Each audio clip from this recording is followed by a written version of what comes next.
തവകിന്നരം തൂക്കി ഞങ്ങൾ പാടും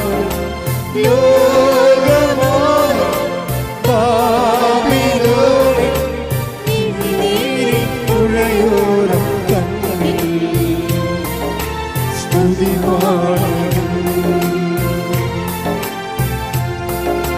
പാടി വാഴ്ത്തുന്നെല്ലാരും പ്രിയരേ സ്നേഹം ഓർക്കുന്നെല്ലാരും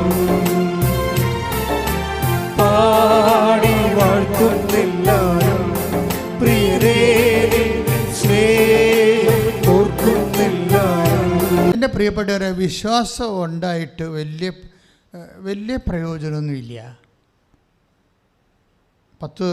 ഞാൻ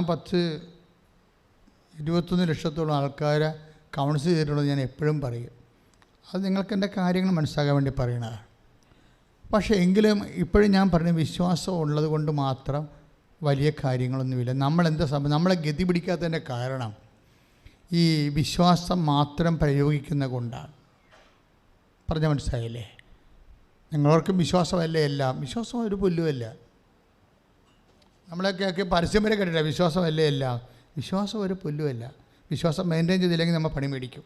വിശ്വാസം കൊണ്ട് ഹെവി ഡ്യൂട്ടി എടുക്കാൻ വലിയ പാടാണ്. വിശ്വാസമല്ല വിഷയം. ഉടമ്പടി വരുമ്പോൾ നമ്മളെപ്പോഴും ശ്രദ്ധിക്കേണ്ടത് വിശ്വസ്തതയാണ്. ഫിഡലിറ്റി, ഫെയ്ത്ത് അല്ല, ഫിഡലിറ്റി. ഇത് നിങ്ങൾ അറിഞ്ഞില്ലെങ്കിൽ നമ്മളെല്ലാ കാര്യങ്ങളും ഇങ്ങനെ ABCD വിശ്വാസിയായിട്ടിരിക്കും. അങ്ങനെ മരിക്കുകയും ചെയ്യും. ചെറിയ ചെറിയ കാര്യങ്ങളൊക്കെ നടന്ന് മരിക്കും. വിശ്വാസം എന്ന് പറഞ്ഞാൽ എന്താണ്? വലിയ കാര്യങ്ങൾ ചെയ്യുന്നതാണ്. മറിയത്തിൻ്റെ ആധ്യാത്മികത എന്താ പറയണത്? ഇപ്പോൾ 1:49 ശ്രുതികട്ടെ. ലൂക്ക 1:49 ശ്രുതികട്ടെ. എനിക്ക് വലിയ കാര്യങ്ങൾ ചെയ്തിരിക്കുന്ന.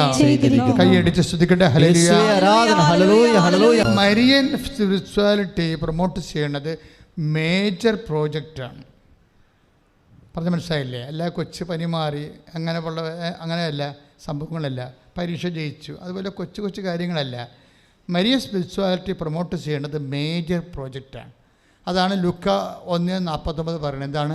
ശക്തനായവൻ. പറഞ്ഞേ, ശക്തനായവൻ. അപ്പോൾ ദൈവത്തെക്കുറിച്ചുള്ള കൺസെപ്റ്റ്, മരിയൻ കൺസെപ്റ്റ് എന്താണ്? ഗോഡ് ഈസ് ഓൾ പവർഫുൾ, ശക്തനാണ് അല്ലേ, ഓംനിപൊട്ടൻറ്റ്. അപ്പോൾ ദൈവത്തെക്കുറിച്ചുള്ള മരിയൻ കൺസെപ്റ്റ് അതാണ് ഒരു വിശ്വാസിയുടെ, ഒരു ഉടമ്പടി വിശ്വാസിയുടെ കൺസെപ്റ്റ് അതാണ്. എന്താണ്? God is ഓംനിപൊട്ടൻറ്റ്, ശക്തനായവനാണ്. ശക്തനായവൻ എന്താ ചെയ്യണത്? വലിയ കാര്യങ്ങളാണ് ചെയ്യണത്. അപ്പം അതുകൊണ്ട് തന്നെ നിനക്ക് വലിയ കാര്യങ്ങൾ എന്ന് നിൻ്റെ മനസ്സിൽ വന്നാൽ ഉടനെ നീ പറയണം, ഞാൻ വിശ്വസിക്കുന്നത് ശക്തനായവനിലാണ്. മനസ്സിലായില്ലേ? അതിൻ്റെ ലോജിക്ക് അതാണ്. ഒരു വലിയ കാര്യം നിനക്ക് ഉണ്ടായാൽ അപ്പം തന്നെ നിനക്ക് മനസ്സിലാകാമല്ലോ അത് നീ ചെയ്യേണ്ട കാര്യമല്ലെന്ന്. ഇല്ലേ? നമുക്കൊരു വലിയ കാര്യം വന്നു, അപ്പോൾ വലിയ കാര്യം വരുമ്പോൾ തന്നെ നിനക്ക് മനസ്സിലാകാം ഇത് ചെയ്യേണ്ടത് ഞാനല്ല. ഒരു സിമ്പിളല്ലേ? പരിശുദ്ധാത്മാവ് ഉണ്ടെങ്കിൽ ഉടനെ മനസ്സിലാകും. ഇപ്പോൾ കഴിഞ്ഞ ദിവസങ്ങളിൽ ഒരു സാക്ഷി ഇവിടെ ഉണ്ട്. 5-ാം തീയതി, മെയ് 5-ാം തീയതി സാക്ഷ്യം. അപ്പോൾ ആലപ്പുഴ ഒരു മൈക്കിൾ ജോൺ, തത്തമ്പള്ളി, ആലപ്പുഴ ടൗണിലാണ്, തത്തമ്പള്ളി എന്ന് പറയും. അപ്പോൾ അവിടെ മൈക്കിൾ ജോൺ എന്ന് പറഞ്ഞൊരു സഹോദരൻ, അയാൾക്ക് 50 വയസ്സ് കാണുമായിരിക്കും. അയാളുടെ സാക്ഷ്യത്തിൻ്റെ രീതി എന്ന് വെച്ച് കഴിഞ്ഞാൽ, പുള്ളിക്ക് എന്താ സംഭവിച്ചു കഴിഞ്ഞാൽ, അദ്ദേഹം ഒരു സമയത്ത് അദ്ദേഹത്തിന് ഒരു ഹിഡിനെസ്സൊക്കെ തോന്നിയപ്പോഴേ 2020 അദ്ദേഹം പോയി ചെക്കപ്പ് നടത്തി. 2020 പോയി ചെക്കപ്പ് നടത്തിയപ്പോൾ ഡോക്ടർ പറഞ്ഞു, നിങ്ങൾക്ക് ഈ പമ്പിങ് കുറവാണെന്ന് പറഞ്ഞ്, ഹൃദയത്തിൻ്റെ പമ്പിങ് കുറവാണ് എന്ന് പറഞ്ഞു. പമ്പിങ് വളരെ മോശമായ രീതി കുറവാണ്. എന്നുവെച്ചാൽ 40 ഉള്ളൂ കൗണ്ട്. അപ്പോൾ അങ്ങനെ വന്നു കഴിഞ്ഞാൽ സ്വാഭാവികമായിട്ട് ശ്വാസം മുട്ടലുണ്ടാവും, അപകടങ്ങൾ സംഭവിക്കും. അപ്പോൾ പിന്നെ എന്താണ് പോംവഴി? അപ്പോൾ അദ്ദേഹം പറഞ്ഞ ഒരു വാക്ക് ഭയങ്കരമാണ്, കൃപാസനം അടച്ചു പോയെന്ന്. സങ്കടമാണ് അദ്ദേഹത്തിന്. ഒരു ഹാർട്ട് അറ്റാക്ക് വരെ ഒരു നിമിഷങ്ങളിൽ ചെന്ന് എത്തിക്കുന്ന മനുഷ്യൻ പെട്ടെന്ന് ഓർത്തത് കൃപാസനത്തെക്കുറിച്ചാണ്. പക്ഷേ കൃപാസനം അന്ന് അടച്ചു പോയെന്ന്. എന്താ കാര്യം? കോവിഡ് ആയത് കാരണം ഗവൺമെൻറ് അടപ്പിച്ചില്ല വന്ന്. അപ്പം അതുകൊണ്ട് അടച്ചു പോയി. പക്ഷേ എന്നിട്ട് പിന്നെ അദ്ദേഹം പറയണേ, അടച്ചു പോയെങ്കിലും ഞാൻ ഓൺലൈൻ ഉടമ്പടി തുടങ്ങിയത് വലിയ ആശ്വാസമായി. ഞാൻ ഓൺലൈൻ ഉടമ്പടി എടുത്തെന്ന്. ഓൺലൈൻ ഉടമ്പടി ഇപ്പോൾ ഈ ആഴ്ചയിലൊക്കെ ഒത്തിരി പേര് സാക്ഷ്യം പറയുന്നുണ്ട് ഓൺലൈൻ ഉടമ്പടിയുടെ. അതായത് അമ്മ ഇതെല്ലാം പ്രൊമോട്ട് ചെയ്യുന്നുണ്ട്. എവരിത്തിങ്, എന്തെല്ലാം വിഷയമാണ് നമ്മുടെ മനുഷ്യർക്കുള്ളത്, അവരെ ആരെല്ലാം വിശ്വാസത്തോടെ എന്തെല്ലാം കാര്യങ്ങൾ അമ്മയുടെ മധ്യസ്ഥത ചെയ്യുന്നു, ആ ശക്തനായവൻ്റെ മധ്യസ്ഥയിൽ ആശ്രയിക്കുന്നു, അതെല്ലാം വലിയ കാര്യങ്ങൾ അമ്മ ചെയ്യും. അത് മധ്യസ്ഥത്തിലെ. അപ്പോൾ ഈ ഓൺലൈൻ ഉടമ്പടി ചെയ്തതിന് ശേഷം ഇയാൾക്ക് എന്താ കിട്ടിയെന്ന് വെച്ചാൽ സർവൈവിങ് കിട്ടി. ആ 40 ഡിഗ്രി ആണെങ്കിലും കൗണ്ടേ ഉള്ളെങ്കിലും സർവൈവിങ് കിട്ടി, നിലനിൽപ്പ് കിട്ടി. നിലനിൽപ്പ് വലിയൊരു കാര്യമാണേ. ഇപ്പം ഞാനിവിടെ കിഡ്നി രോഗികളെല്ലാം പ്രാർത്ഥിക്കും. എനിക്ക് എന്താ കിഡ്നി രോഗികളെ പ്രാർത്ഥിക്കണത്? ക്രിയാറ്റിൻ ബ്ലോക്ക് ചെയ്യാനും പ്രാർത്ഥിക്കുന്നതാണത് അല്ലേ. എന്താ കാര്യം വെച്ച് കഴിഞ്ഞാൽ ഇപ്പോൾ ക്രിയാറ്റിൻ കുറഞ്ഞ് അതിൻ്റെ ഫിൽട്ടറിങ് കപ്പാസിറ്റി, അതായത് പ്രാർത്ഥിച്ച് കൺട്രോൾ ചെയ്യാൻ വേണ്ടിയാണ് കിഡ്നി രോഗികളുടെ നടുവിൽ കൈവച്ച് പ്രാർത്ഥിക്കുന്നത്, 2 കിഡ്നിയെ മുട്ടിച്ച് പ്രാർത്ഥിക്കുന്നത്. എന്തിനാണ്? അപ്പോൾ അതുകൊണ്ട് എത്ര പേരാണ് അങ്ങനെ സാക്ഷ്യം പറഞ്ഞിരിക്കുന്നത്? എനിക്ക് തന്നെ ക്രിയാറ്റിൻ കൂടുതലായിരുന്നു. ഞാനിവിടെ ഇവിടെ തൈലമൊക്കെ ആയിട്ട് പ്രാർത്ഥിച്ച കാര്യം ടെൻഷനായിരുന്നു. ഇടവകയും നോക്കണം, ഇതും നോക്കണം, ഓട്ടോ ആണ്, പലതും നീ പറഞ്ഞാൽ എന്തെല്ലാം തരം മിഷനാണ്. കർത്താവ് തന്ന എല്ലാ മിഷനോടും ഞാൻ സന്തോഷത്തോടെ യേസ് പറഞ്ഞിട്ടുണ്ട്. അതിന് പലയിടത്തും ഞാൻ ഞെരുങ്ങിയിട്ടുണ്ട്. അതിൻ്റെ പേരിൽ പ്രഷർ വന്നിട്ടുണ്ട്, അതിൻ്റെ പേരിൽ ക്രിയാറ്റിൻ കൂട്ടിയുണ്ട്. പക്ഷേ എന്താ പ്രശ്നം? പ്രാർത്ഥിച്ച് ഇതിനെല്ലാം കൺട്രോൾ ചെയ്യും. എല്ലാത്തിനെയും എന്ത് വിഷയമാണെങ്കിലും പ്രാർത്ഥിച്ച് ഹൃദയമായാലും ഹാർട്ടായാലും ബിൽഡ്രൂവിനായാലും കരളായാലും പ്രാർത്ഥിച്ചാൽ കൺട്രോൾ ചെയ്യാൻ പറ്റും. എന്താ കാര്യം? നമ്മൾ യേശുവിൻ്റെ നാമത്തിലാണ് പ്രാർത്ഥിക്കുന്നത്. കാര്യം എന്താണ്? ദൈവം സമസ്തവും. 1 കൊരിന്ത്യർ 15:26 എന്താ പറയണത്? ദൈവം സമസ്തവും എന്ന് പറഞ്ഞേ. ദൈവം സമസ്തവും അവന്റെ പാദത്തിന്റെ കീഴിലാക്കിയിരിക്കുന്നു. അതിനകത്ത് എല്ലാം ഉണ്ട്. 1 കൊരിന്ത്യർ 15:26 ദൈവം സമസ്തവും എന്ന് പറഞ്ഞ ദൈവം സമസ്തവും അവന്റെ പാദത്തിന്റെ കീഴിലാക്കിയിരിക്കുന്നു. ആ വചനം ഒന്നിന് പറഞ്ഞ നിങ്ങള്, ദൈവം സമസ്തവും അവന്റെ പാദത്തിന്റെ കീഴിലാക്കിയിരിക്കുന്നു. അപ്പോഴ് 27 ഒന്ന് ശ്രദ്ധിക്കട്ടെ. ഹല്ലേലൂയ. കൊരിന്ത്യർ 15:27 വായിച്ചോളൂ. ദൈവം സമസ്തവും അധീനമാക്കി തന്റെ പാദത്തിന് കീഴാക്കിയിരിക്കുന്നു. Praise the Lord. അതാണ് പ്രശ്നം. അതായത് ചങ്കായാലും കരളായാലും കിഡ്നി ആയാലും ജപ്തി ആയാലും നോട്ടീസ് ആയാലും കേസായാലും കടമായാലും സമസ്തവും എന്നാണ് പറഞ്ഞിരിക്കുന്നത്. ദൈവം സമസ്തവും. ആ ഒരു ബോധം ഉണ്ടാകണം. യേശു ആകുന്ന ഒറ്റ നാമത്തിൻ്റെ താഴെയാണ് ദൈവം സമസ്തമാക്കി തീർത്തിരിക്കുന്നത്. യേശുക്രിസ്തുവിൻ്റെ ദൈവത്തിന് ഇല്ലാതിരുന്നൊരു സംഭവം ഉണ്ടായിരുന്നു. സമസ്തം വരത്തില്ലായിരുന്നു. യേശുക്രിസ്തു മനുഷ്യാവതാരം ചെയ്യാതിരുന്നെങ്കിൽ ഈ സമസ്തമൊന്നും കൊണ്ടും വരത്തില്ല. എന്താ കാര്യം? ദൈവത്തിന് വേദനയില്ലല്ലോ. അപ്പം സമസ്തം പറയാൻ പറ്റത്തില്ല. മനുഷ്യന് വേദന മാത്രമല്ലേ ഉള്ളൂ.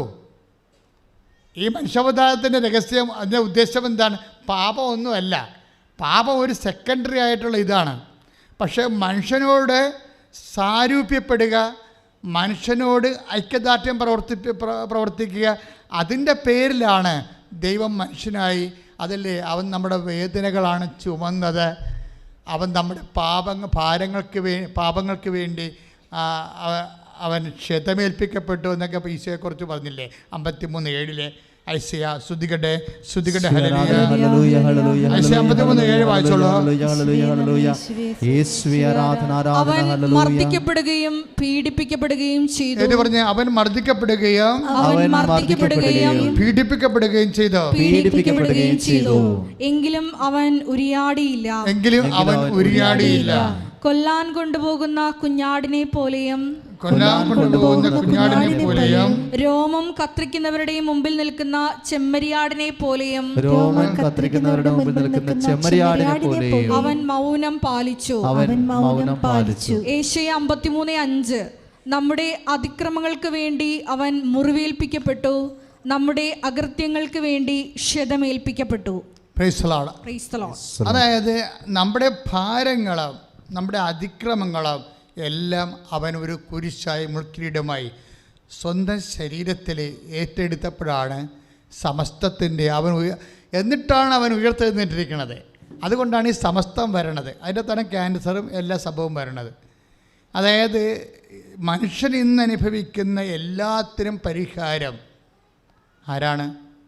യേശുവാണ്. അതാണ് യേശു എല്ലാമാണെന്ന് പൗലോസ് പറയണത്. കൊളോസ്യസ് 3:11.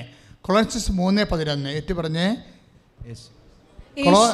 കൊളോസ്യൻസ് 3:11. ആ, യേശുക്രിസ്തു എല്ലാമാണ്, യേശുക്രിസ്തു എല്ലാമാണ്, എല്ലാവരിലുമാണ്, എല്ലാവരിലുമാണ്. പിടിയിട്ടില്ലേ? അപ്പോൾ യേശുക്രിസ്തു എല്ലാം ആകണം എപ്പോഴാണ്? അവൻ മനുഷ്യപ്രകൃതി എടുത്തതിന് ശേഷം മനുഷ്യൻ്റെ വേദന അവൻ സ്വയം ഏറ്റെടുത്ത് അതിന് പാപത്തിന് പരിഹാരം ചെയ്ത് അവൻ മരണം പ്രാപിച്ചതിന് ശേഷം ദൈവം അവനെ ഉയർത്തെഴുന്നേൽപ്പിച്ച് കഴിയുമ്പോഴാണ് വേദനയും രോഗവും എല്ലാ ക്ലേശങ്ങളും എല്ലാം അവൻ്റെ നാമത്തിൻ്റെ കീഴിലായിരിക്കുന്നത്. Praise the Lord, praise the Lord, praise the Lord. അതുകൊണ്ടാണ് അവൻ്റെ നാമം കേൾക്കുന്ന മാത്രയിലെ ഭൂസ്വലോകങ്ങളിലുള്ള എല്ലാ ജീവജാലങ്ങളും മുഴങ്കാലും അടക്കണമെന്ന് പറയുന്നതിൻ്റെ കാരണം അതാണ്. കാര്യം എല്ലാ നാമങ്ങളെക്കാൾ ഉന്നതമായ നാമമാണ്. പ്രാർത്ഥിക്കുക. കർത്താവായ ദൈവമേ, കർത്താവായ ദൈവമേ, കർത്താവായ ദൈവമേ, കർത്താവായ ദൈവമേ. നടപടി 3:6 നടപടി 3:6 ഞങ്ങൾ പ്രാർത്ഥിക്കുന്നു. പൊന്നും വെള്ളിയും എൻ്റെ കയ്യിലില്ല, എനിക്കുള്ളത് ഞാൻ നിനക്ക് നൽകുന്നു. യേശുവിന്റെ നാമത്തിലെ, യേശുവിന്റെ നാമത്തിലെ, യേശുവിന്റെ നാമത്തിലെ, കർത്താവ് യേശുവിന്റെ നാമത്തിലെ ഞാൻ എഴുന്നേറ്റ് നടക്കും. ഞാൻ ഈശോയുടെ നാമത്തിലെ പ്രഖ്യാപിക്കുന്നു, ഞാൻ എഴുന്നേറ്റ് നടക്കും. പൊന്നില്ലെങ്കിലും വെള്ളിയില്ലെങ്കിലും ഞാൻ ക്ഷീണിതനാണെങ്കിലും ഞാൻ അമ്മയുടെ മധ്യസ്ഥത്തിലെ യേശുവിന്റെ നാമത്തിലെ പ്രഖ്യാപിക്കുന്നു, ഞാൻ എഴുന്നേറ്റ് നടക്കും. ശ്രദ്ധിക്കട്ടെ, ശ്രദ്ധിക്കട്ടെ. യേശുവിന്റെ നാമം കർത്താവിൻ്റെ ഉത്ഥാനത്തോടു കൂടി വലിയ നാമമായി മാറി എന്ന് വെച്ച് കഴിഞ്ഞാൽ എല്ലാവരുടെയും എല്ലാ കാര്യങ്ങളും. കൊളോസ്യസ് 3:11 എന്താ വായിച്ചത്?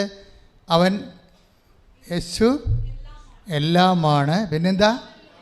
എല്ലാവരിലുമാണ്, അല്ലേ? Including non Christians. അല്ല, ക്രിസ്ത്യൻസിൻ്റെ മാത്രമല്ല. അതുകൊണ്ട് ഈ ഉടമ്പടി എടുക്കുന്ന ആൾക്കാർ ക്രൈസ്തവരല്ല കൂടുതൽ ആൾക്കാർ സാക്ഷ്യം പറയണത്. എന്താ കാര്യം? യേശു എല്ലാവരിലുമാണ്, എല്ലാമാണ്. എല്ലാവരും അതിൻ്റെ അകത്ത് എല്ലാം ഉണ്ടല്ലോ. പിന്നെ IELTS, MOH, അതും എല്ലാ പരിപാടിയും അതിൻ്റെ അകത്തുണ്ട്. നിൻ്റെ തലവേദന, ക്യാൻസർ, നിൻ്റെ നിത്യജീവൻ ആണല്ലോ ഏറ്റവും അവസാനം. അതുവരെ എല്ലാമാണ്. യേശുക്രിസ്തു എല്ലാമാണ്. ഒന്ന് പറഞ്ഞേ. എല്ലാവരിലുമാണ്.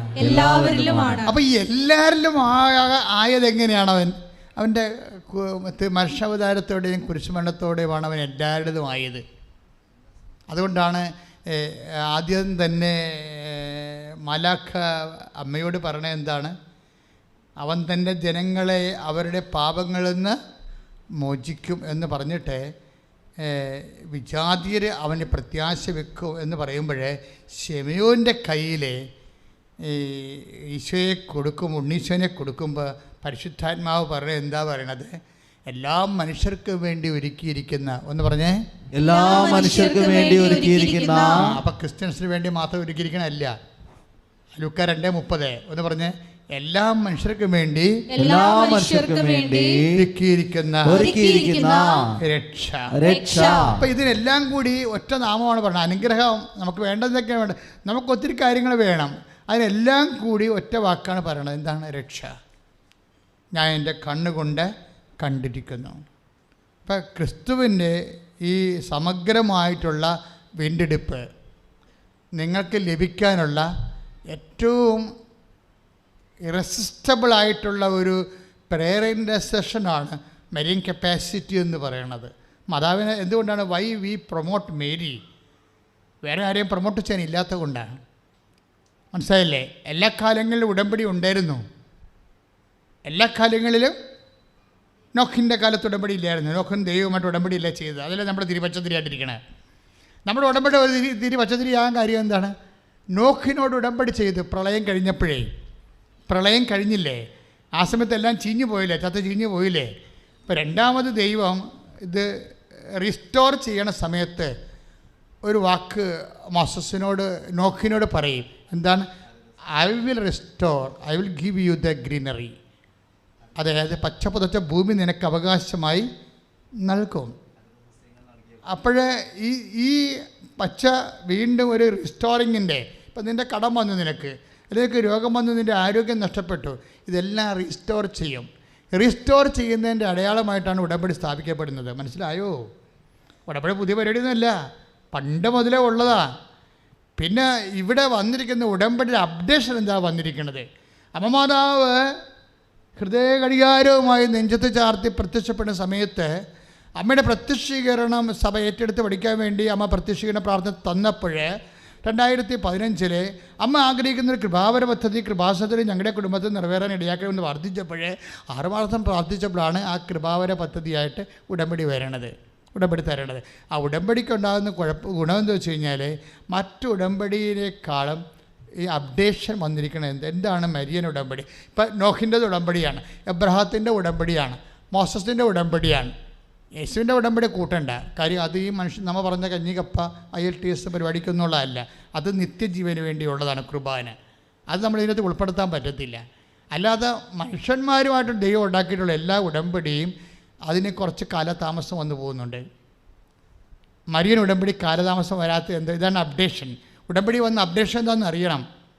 ഇപ്പോൾ എബ്രഹാത്തിനോട് ദൈവം ഉടമ്പടി ചെയ്തില്ലേ? എബ്രഹാത്തിനോട് ഉടമ്പടി ചെയ്തത് എന്താണ് ചെയ്തിരിക്കുന്നത്? നിനക്ക് ഞാൻ ചൂണ്ടിക്കാണിക്കുന്ന ദേശം ഞാൻ നിനക്ക് അവകാശമായി നൽകും. അതാണ്. പക്ഷേ ചൂണ്ടിക്കാണിക്കുന്ന ദേശം എബ്രഹാത്തിന് കൊടുക്കണ സമയത്ത് എബ്രഹാത്തിന് 75 വയസ്സുണ്ടല്ലേ? സാറായ്ക്ക് 75 വയസ്സുണ്ട്. പക്ഷേ എന്താ പ്രശ്നം വെച്ചാൽ ചൂണ്ടിക്കാണിക്കുന്ന ദേശം ദൈവത്തിൻ്റെ വാഗ്ദാനം അത് പാലിക്കാൻ വേണ്ടി എബ്രഹാത്തിന് ആവശ്യമായ ഫെയ്ത്ത് എബ്രഹാത്തിന് കുറവായിരുന്നു. പൗലോസ് അപ്പോസ്തലനാണ് എബ്രഹാത്തിനെ പ്രൊമോട്ട് ചെയ്യണത്. അങ്ങനെ മാതാവിന് അറിയാൻ പാലാത്തതുകൊണ്ടാണ്, വേറെ കേസ് കേട്ടൊന്നുമില്ല. എബ്രഹാത്തിന് ഫെയ്ത്തിൻ്റെ ഒരു പിതാവാക്കി മാറ്റുന്നത് ആരാണ്? പൗലോസാണ് ശരിക്കും. പക്ഷേ എബ്രഹാത്തിൻ്റെ നമ്മൾ എങ്ങനെ സ്കാൻ ചെയ്ത് നോക്കിയാലും നമുക്ക് ഫുൾ മാർക്ക് കൊടുക്കാൻ പറ്റത്തില്ല. എന്താ കാര്യം? പുള്ളിക്കാരൻ ഇടയ്ക്ക് സാറാച്ചേടത്തിൻ്റെ വാക്ക് കേട്ടില്ലേ? ഹാഗറിനെ പ്രാപിച്ചു, ഇസ്മയിൽ ജനിച്ചു. അപ്പോൾ ദൈവം കൊടുത്ത വാഗ്ദാനം കഴിഞ്ഞപ്പോൾ 86-ാമത്തെ വയസ്സിലാണ് ഇസ്മയിൽ ജനിക്കുന്നത്. 75 വയസ്സിലാണ് ആ വാഗ്ദാനം കൊടുക്കുന്നത്. ഒരു 75, 10, 85, 1, 11 11 കൊല്ലം ഈ വാഗ്ദാനം കാത്തിരുന്നപ്പോൾ പുള്ളിക്ക് ബോറടിച്ച്. ഇതാണ് പ്രശ്നം. എബ്രഹാത്തിൻ്റെ ഫെയ്ത്തിൽ വന്നിരിക്കുന്നൊരു കുഴപ്പം അതാ. അത് ചില്ലറ കുഴപ്പമല്ല ഉണ്ടാക്കിയത്. അതായത് കഴിഞ്ഞ ദിവസം ഉടമ്പടി ഉഴപ്പാനുള്ള സാധ്യതയുണ്ട്.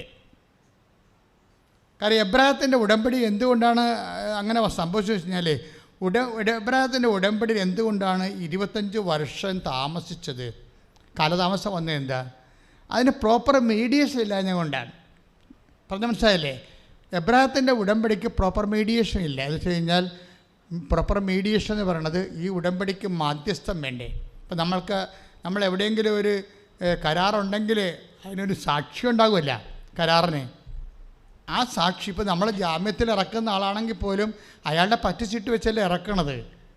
അപ്പോൾ ഈ മധ്യസ്ഥം നിൽക്കുന്ന ആളിൻ്റെ കപ്പാസിറ്റി ഒരു പ്രധാന വിഷയമാണ്. കപ്പാസിറ്റി ദൈവത്തിൻ്റെ തിരുസന്നിധിയിൽ ഇപ്പോൾ എന്താ പ്രശ്നത്തിൽ ഈ മാധ്യസ്ഥം നിൽക്കുന്ന ആളിന് കപ്പാസിറ്റി ഉണ്ടെങ്കിൽ ഈ സംഭവം പെട്ടെന്ന് നടക്കും കാര്യം അതാണ് മരിയൻ കപ്പാസിറ്റി എന്ന് പറയുന്നത്. ഇപ്പോൾ മോസസിനാണെങ്കിൽ പോലും 40 കൊല്ലം എടുത്തില്ലേ? 4 ദിവസത്തെ ഏർപ്പാടല്ലേ ഉള്ളു. എന്നാൽ 4 മാസം എടുത്തു.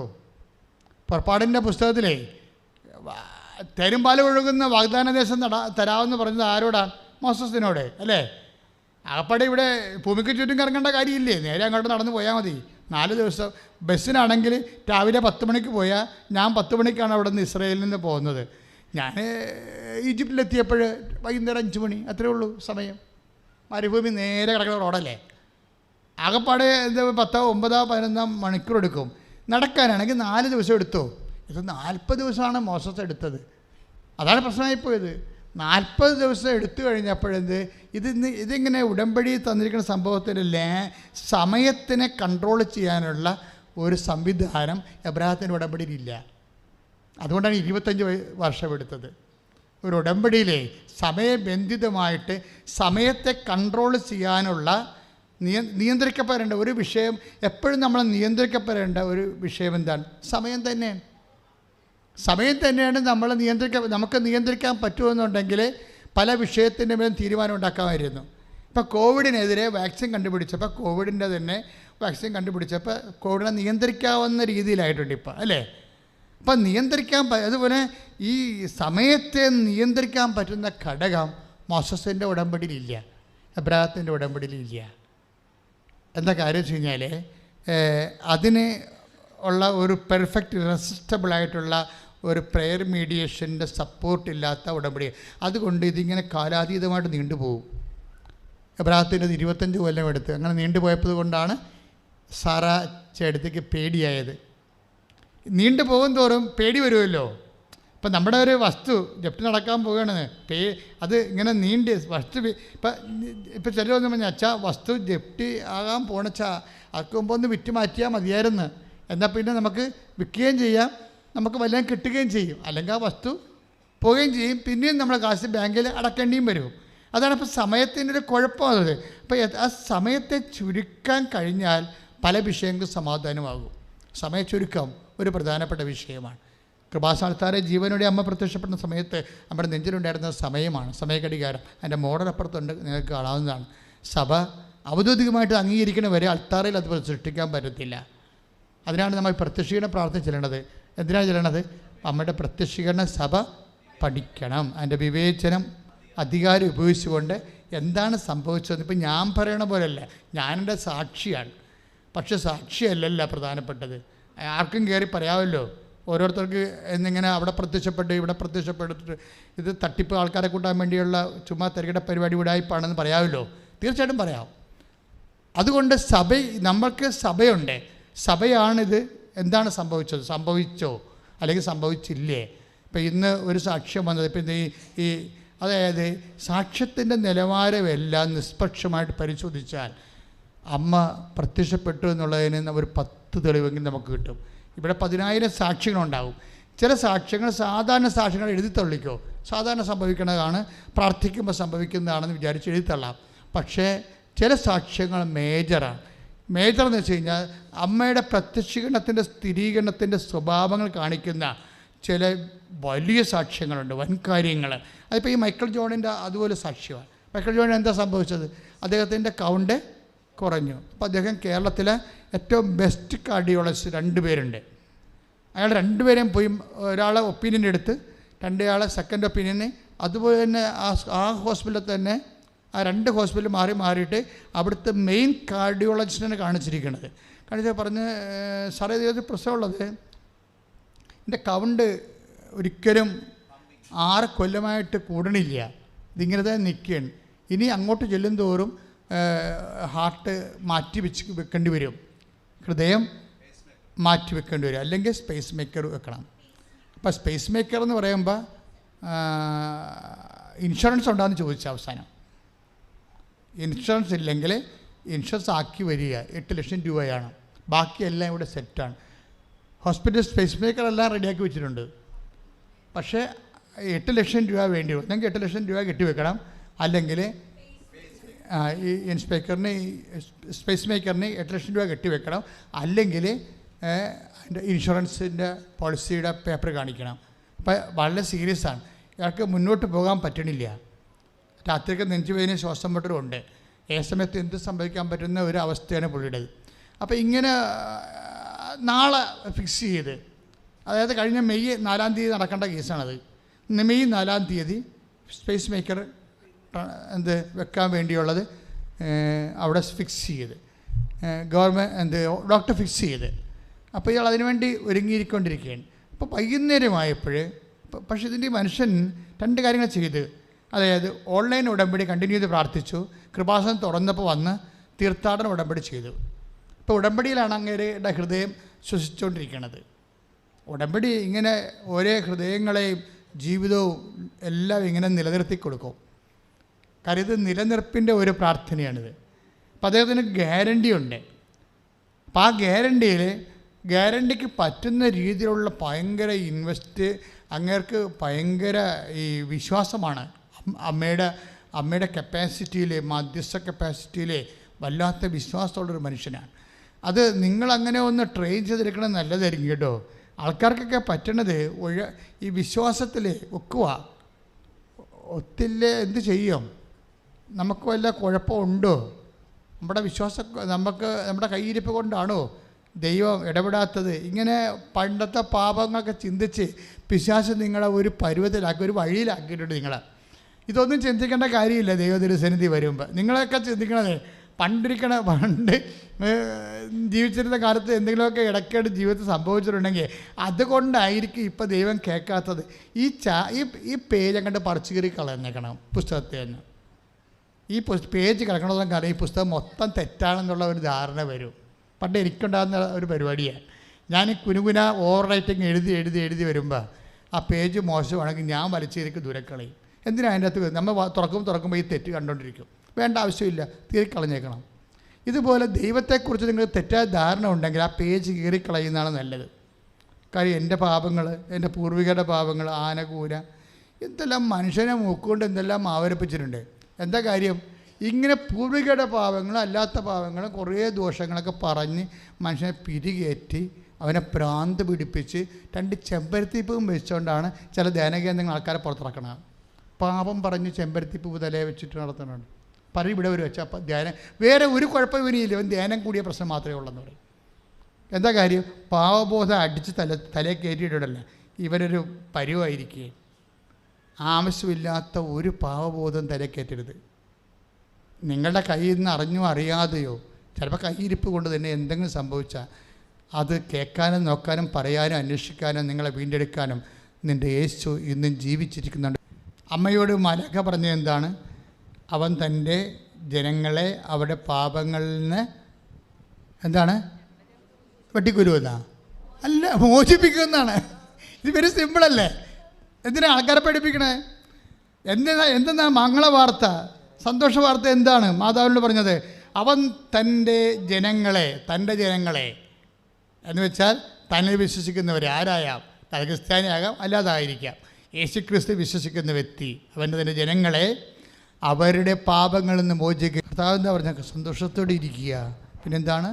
1 Corinthians 5:16 വചനമില്ലേ? സന്തോഷത്തോടെ ഇരിക്കുക. പിന്നെന്താണ്? ഇടതവില്ലാതെ പ്രാർത്ഥിക്കുക.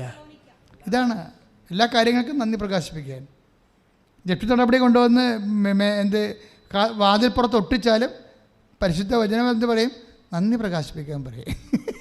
ഈ കുറച്ച് പോയിന്റ് ജപ്തിയാണെന്ന് പറഞ്ഞോണ്ടേ വില്ലേജ് ഓഫീസർ കൊണ്ടുവന്ന് കഥകെ നമ്മുടെ ഡേറ്റ് ഇട്ട് ഫിക്സ് ചെയ്താലും നീ എന്താ പറയണം? ചെണ്ടക്കൊട്ടി വരുമെന്ന് പറഞ്ഞാലും നീ എന്താ പറയണം? നന്ദി പ്രകാശിപ്പിക്കാൻ പറയും. എന്താ കാര്യം? ഇവന്മാർ ആരെയും കണ്ടുകൊണ്ടല്ല നിന്നെ സൃഷ്ടിച്ചിരിക്കണം. നിങ്ങൾ ഭൂമിയിൽ ആരും പിതാവെന്ന് വിളിക്കരുത്. I am your father, the everlasting father. കൈയടിച്ച് എനിക്ക് എപ്പോഴും തോന്നിയിട്ടുള്ള ഒരു കാര്യമാണ്, ദൈവം ഒരു കാര്യം തീരുമാനിച്ചു കഴിഞ്ഞാൽ നമ്മൾ എത്ര പൊട്ടത്തരങ്ങൾ കാണിച്ചാലും ശരി, കർത്താവ് പതുക്കെ ഈ ആട് അങ്ങോട്ടും ഇങ്ങോട്ടൊക്കെ തിരിഞ്ഞു പോകുമല്ലോ അല്ലേ? അപ്പോൾ ഇടയൻ ആ വലിയ വടി കൊണ്ട് ഇതിനെ തടുത്ത് അതിനെ വഴിക്ക് കൊണ്ടുവരൂ. ഇതൊരു വഴി നടത്തലാണ്. ഇതുപോലെ ഈ മൈക്കൽ ജോൺ എന്ന് പറഞ്ഞ മനുഷ്യനില്ലേ, അദ്ദേഹത്തിന് നാളെ സ്പേസമൊക്കെ വെക്കുകയാണ്. അതായത് ഈ മാസം മെയ് 5-ാം തീയതി. അപ്പോൾ മെയ് 4-ാം തീയതി വൈകുന്നേരം അദ്ദേഹം ഒരു ചെക്കപ്പ് നടത്തണം. അതിൻ്റെ റിപ്പോർട്ട് രാവിലെ ഹോസ്പിറ്റലിൽ കൊണ്ടുചെല്ലണം. ആ റിപ്പോർട്ട് അദ്ദേഹത്തിൻ്റെ ഈ ലാസ്റ്റ് ECG അങ്ങനെ കുറച്ച് കാര്യങ്ങളാണ്. പിന്നെ അതിൻ്റെ ബ്ലഡ് ഷുഗർ അങ്ങനെ കുറേ കാര്യങ്ങൾ ടെസ്റ്റ് ചെയ്യാൻ വേണ്ടി അദ്ദേഹത്തെ നാട്ടിൽ എപ്പോഴും ടെസ്റ്റ് ചെയ്യുന്ന ഡോക്ടറിൻ്റെ അടുത്ത് ചെല്ലുമ്പോൾ എന്താ സംഭവിച്ചാൽ, അദ്ദേഹം മുറിയിലോട്ട് കയറുമ്പോൾ അദ്ദേഹം മൊബൈൽ ഓഫ് ചെയ്ത് അവിടെ ചെന്ന് ഡോക്ടറോട് സംസാരിക്കുന്ന സമയത്ത് ഇത് അടിക്കരുതല്ല, അതുകൊണ്ട് മാന്യതയ്ക്ക് അദ്ദേഹം ഓഫ് ചെയ്ത് അകത്ത് കയറിയപ്പോഴാണ്, പാർലറിൽ കയറിയപ്പോഴാണ് അവിടുത്തെ ഒരു സാധാരണ വെയിറ്റർ, ഒരു കസ്റ്റോഡിയനുണ്ട്, അദ്ദേഹം വന്ന് പറഞ്ഞ് വെയിറ്റ് ചെയ്യട്ടോ ഡോക്ടർ ഇത്തിരി താമസിക്കുമെന്ന് പറഞ്ഞ്. ഡോക്ടർ ഇത്തിരി താമസിക്കും എന്ന് വെച്ച് കഴിഞ്ഞാൽ വേറെ ഒരു ഹോസ്പിറ്റലിൽ വർക്ക് ചെയ്തിട്ട് ഡോക്ടർ അവിടുന്ന് ഓൺ ദി വെയിലാണ്, ഇത്തിരി താമസിക്കുമെന്ന് പറഞ്ഞു. അപ്പോൾ അദ്ദേഹം അവിടെ വെയിറ്റ് ചെയ്യുക, അദ്ദേഹത്തിന് ടെസ്റ്റ് ചെയ്യണം, അത്രേ ഉള്ളൂ, ഒരു അരമണിക്കൂർ എടുക്കും. ആ ടെസ്റ്റ് ചെയ്യണ സമയം, അതായത് ഡോക്ടർ വരുന്ന സമയം, ഈ ഡോക്ടറിൻ്റെ സമയം താമസിപ്പിക്കുന്നത് ആരാണ്? അമ്മയാണ്. പിന്നീട് നിങ്ങൾക്ക് മനസ്സിലാകും.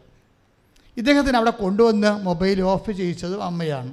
ഇങ്ങനെ നമ്മുടെ ജീവിതത്തിൽ നിസ്സാരമായിട്ട് ചെറുതായിട്ട് ഒന്നും സംഭവിക്കണില്ല. അതുകൊണ്ടാണ് ഈശോ പറഞ്ഞത്, ഒരു നാണയത്തുട്ടിന് 2 കുരുകൾ വെക്കപ്പെടുന്നില്ലേ, അതിലൊന്നു പോലും എൻ്റെ സ്വർഗസ്ഥനായ പിതാവ് അറിയാതെ താഴെ വീഴുന്നില്ല. ലൂക്ക 12:6 5 കുരുവികൾ 2 നാണയത്തുട്ടിന് വിൽക്കപ്പെടുന്നില്ലേ, അവയിലൊന്നു പോലും ദൈവസന്നിധിയിൽ വിസ്മരിക്കുന്നില്ല. നിങ്ങളുടെ തലമുടി പോലും എണ്ണപ്പെട്ടിരിക്കുന്നു, ഭയപ്പെടേണ്ട, നിങ്ങൾ അനേകം കുരുവികളെക്കാൾ വിലയേറിയവരാണല്ലോ. അപ്പം നിസ്സാര കാര്യങ്ങൾ പോലും നിരീക്ഷണത്തിലാണ്. വിശ്വാസി, നിൻ്റെ അവകാശം എന്താണെന്ന് അറിയാവോ? ഒന്ന് പത്രോസിൻ്റെ 3:9 പറയും, അനുഗ്രഹം ഒന്ന് പറഞ്ഞേ, അനുഗ്രഹം അവകാശമാക്കാൻ വിളിക്കപ്പെട്ടവരാണ് നമ്മൾ. നിസ്സാര കാര്യങ്ങൾ പോലും നിരീക്ഷണത്തിലാണ്. You got the point. Michael ജോണിൻ്റെ സാക്ഷ്യം എന്താണ്? അദ്ദേഹം ഡോക്ടറിനെ കാണാൻ വേണ്ടി അകത്തോട്ട് കടന്നു, മൊബൈൽ ഓഫ് ചെയ്തു. ആര് പറഞ്ഞിട്ട്? അമ്മ പറഞ്ഞിട്ട്. ഡോക്ടർ വഴി താമസിച്ചു. ആര് പറഞ്ഞിട്ട്? അമ്മ പറഞ്ഞിട്ട്. എല്ലാം നിരീക്ഷണത്തിലാണ്. ഡോക്ടർ നിരീക്ഷണത്തിലാണ്, രോഗി നിരീക്ഷണത്തിലാണ്. അങ്ങനെ ഓഫ് ചെയ്യപ്പെട്ട മൊബൈലുമായിട്ട് ഇദ്ദേഹം ഡോക്ടറിൻ്റെ പാർലിരിക്കുന്ന സമയത്ത് പെട്ടെന്ന് ഈ മൊബൈൽ ഓട്ടോമാറ്റിക്കായിട്ട് ഓണാകും. ഈ മൊബൈൽ ഓട്ടോമാറ്റിക്കായിട്ട് ഓണാകും. അദ്ദേഹം തന്നെ ഞെട്ടും, ഇത് ഞാൻ ഓഫ് ചെയ്തതാണല്ലോ, ഉറപ്പുവരുത്തിയതാണല്ലോ. പക്ഷെ ഓണായി കഴിയുമ്പോഴേ ഈ മൊബൈൽ 2 കാര്യങ്ങൾ സംഭവിക്കും. പെട്ടെന്ന് കൃപാസനത്തിൽ ലിങ്ക് വരും, വണക്കമാസം നടക്കുന്ന ലിങ്ക് വരും. വണക്കം നടത്തുകൊണ്ടിരിക്കുകയാണ് ആ സമയത്ത്, വണക്കത്ത് ലിങ്ക് വരുമ്പോൾ പുള്ളിക്കാരൻ അവിടെ ഇരുന്ന് 1.25 മണിക്കൂർ ഈ പ്രാർത്ഥന മുഴുവനും ചങ്ക് പറഞ്ഞ് പ്രാർത്ഥിക്കുകയാണ്. അമ്മേ, എൻ്റെ ലാസ്റ്റായിട്ടുള്ള ഒരു സമയമാണിത്. എന്നിട്ട് അയാൾ അമ്മയോട് പറയുന്നുണ്ട്, അമ്മ ഇടപെടണം. അമ്മയെ ആശ്രയിച്ചാണ് ജീവിക്കണത്, വേറെ ആരെയും ആശ്രയിച്ചിട്ടില്ല. ഇങ്ങനെയൊക്കെ കുറേ അദ്ദേഹത്തിൻ്റെ സാക്ഷ്യത്തിൽ അദ്ദേഹത്തിൻ്റെ വർത്തമാനങ്ങളുണ്ട്, ദൈവത്തോടുള്ള ഭയങ്കര പച്ച വർത്തമാനങ്ങളാണ് ചെയ്യണത്.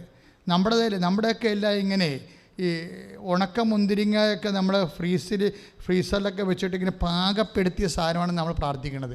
പാകപ്പെടുത്താത്ത പ്രാർത്ഥനയാണ് പച്ചപ്രാർത്ഥന എന്ന് പറയുന്നത്. ഈ മനുഷ്യൻ്റെ എല്ലാ പ്രാർത്ഥനകളും ഞാൻ ശ്രദ്ധിച്ചപ്പോൾ ഇതൊരു പച്ച ചുവക്കുന്നുണ്ട്, എല്ലാത്തിനും ഒരു ഫ്രഷ്നെസ് ഉണ്ട്, ഒരു ഫ്രഷ്നെസ്. അതായത് ദൈവം ഈ ഇതുപോലെ നമ്മൾക്ക് what we feel as it is V present, അതിനാണ് പച്ചപ്രാർത്ഥന എന്ന് പറയുന്നത്. എന്താണ് നമ്മുടെ ജീവിതത്തിൽ ഫീൽ ചെയ്യണത്, ശരീരത്തിലോ മനസ്സിലോ ആത്മാവിലോ എന്ത് ഫീൽ ചെയ്യുന്നു, അതുപോലെ തന്നെ നമ്മുടെ സ്വന്തം അമ്മയോട് അല്ലെങ്കിൽ അപ്പനോട് പറയണ പോലെ, അവരോട് പോലും നമ്മൾ എഡിറ്റ് ചെയ്താൽ പറയണത്. ദൈവത്തോട് നമ്മൾ എഡിറ്റ് ചെയ്തൊന്നും പറയത്തില്ല. വിശ്വാസിയുടെ സംഭവം വെച്ചാൽ എഡിറ്റ് ചെയ്ത് പറയത്തില്ല. പറയണത് എന്താണ് സംഭവിക്കണതോ, what we feel we present as it is, അതുപോലെ അങ്ങോട്ട് പറയും. ഇതാണ് അദ്ദേഹത്തിൻ്റെ പ്രാർത്ഥനയുടെ ഒരു സ്റ്റൈല്. നിങ്ങൾക്കും ഞാനും പണ്ട് നോക്കിയിട്ടുള്ള പ്രാർത്ഥനയാണത്. അതായത് എന്ത് ഫീൽ ചെയ്യുന്നു അതുപോലെ അങ്ങോട്ട് പറയണം. അപ്പോഴത് ഇൻറ്റിമസിയുടെ ഒരു എക്സ്പ്രഷനാണ്, നമുക്ക് ദൈവമായിട്ടുള്ള ബന്ധത്തിൻ്റെ ഒരു ബഹിസ്ഫുരണമായിട്ടാണ് ഇത് വരുന്നത്. അപ്പം അതുകൊണ്ടാണ് ഈ മനുഷ്യൻ അങ്ങനെ പറഞ്ഞത്, അമ്മേ ഉള്ളൂ കേട്ടാ, ഇത് ലാസ്റ്റ് അമ്മ ഇടപെടാൻ പറ്റത്തില്ല, ഞാനില്ല പിന്നെ ആരോട് പറയാനാ. ഇതാണ് സ്റ്റൈല്. ഇങ്ങനെ പറഞ്ഞാൽ പിന്നെ ദൈവം കേൾക്കാതിരിക്കുമോ? അതാണ് പ്രശ്നം. അതോടുകൂടി ഈ ഇദ്ദേഹം ഇരുന്നുകൊണ്ട് ഈ 1.25 മണിക്കൂർ എടുത്ത ഡോക്ടർ വരാൻ, 1.25 മണിക്കൂർ ഡോക്ടർ വരികയും വണക്കമാസം തീരുകയും ചെയ്ത ആശീർവാദം. അതാണ് ടൈമിങ് ഭയങ്കര പക്ക ടൈമിങ്ങാണ്. അതിനുശേഷം ഇദ്ദേഹം ഡോക്ടറിനെ കണ്ടിട്ട് നാളെ രാവിലെ പോകും. രാവിലെ സ്പെസിമെൻ വെക്കാൻ വേണ്ടി ചെല്ലും.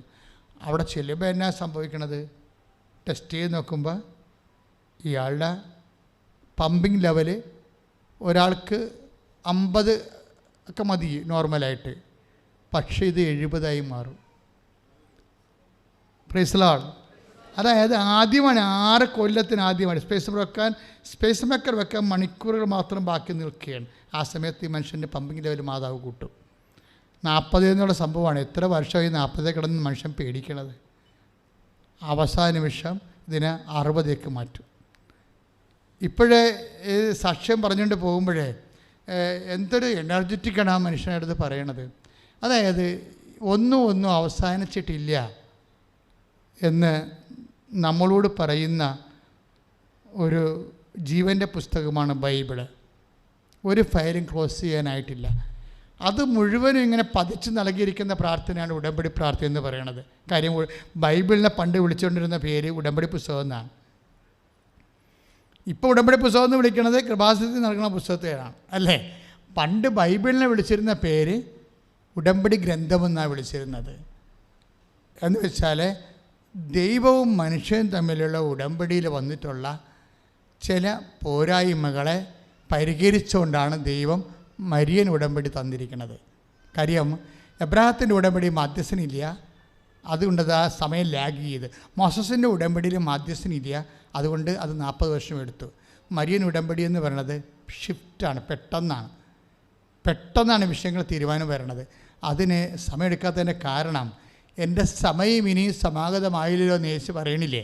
അവർക്ക് വീഞ്ഞില്ല എന്ന് പറയുമ്പോഴേ നമ്മുടെ ഇല്ലായ്മയും വല്ലായ്മയും ഒക്കെ ദൈവത്തോട് പറയാൻ ദൈവം നൽകിയിരിക്കുന്ന അവധൂതികമായിട്ടുള്ള കപ്പാസിറ്റി സീൽഡ് പേഴ്സണാണ് ആര്? മറിയാം. ഒരടുക്കള ഉൾപ്പെടെ അടുക്കളയിലുള്ള മനുഷ്യൻ നിലനിർത്തണത്. ഇപ്പോൾ ജോലി ആയാലും കിട്ടിയാലും വീട് കിട്ടിയാലും വിവാഹം നടന്നാലും നമ്മളെന്താണ് ഉദ്ദേശിക്കുന്നത്? മര്യാദക്ക് ഭക്ഷണം കഴിച്ച് ജീവിച്ചു പോകണം അല്ലേ. അതിൻ്റെ അടിസ്ഥാനം എന്താണ്? അടുക്കള തന്നെയാണ്.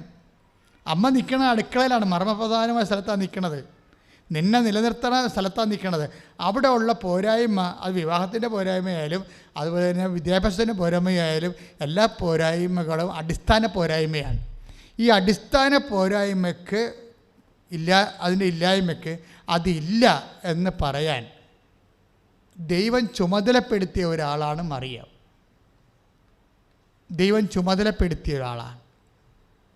അതെന്താ കാര്യം വെച്ചാൽ ദൈവത്തിൻ്റെ ആ ചുമതല നമുക്ക് മനസ്സിലാകണത് മംഗളവാർത്ത എന്നാണ് അത് മനസ്സിലാകണത്.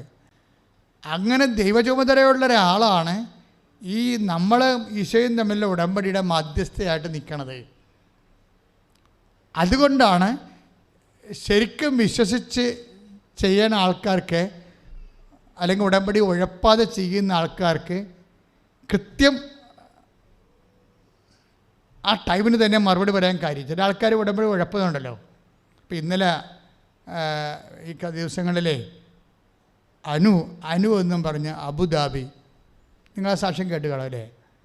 കൃപാസനം കുഞ്ഞിനെ കാണാൻ, കൃപാസനം മാതാവിൻ്റെ കുഞ്ഞിനെ കാണാൻ എല്ലാവരും വന്നു.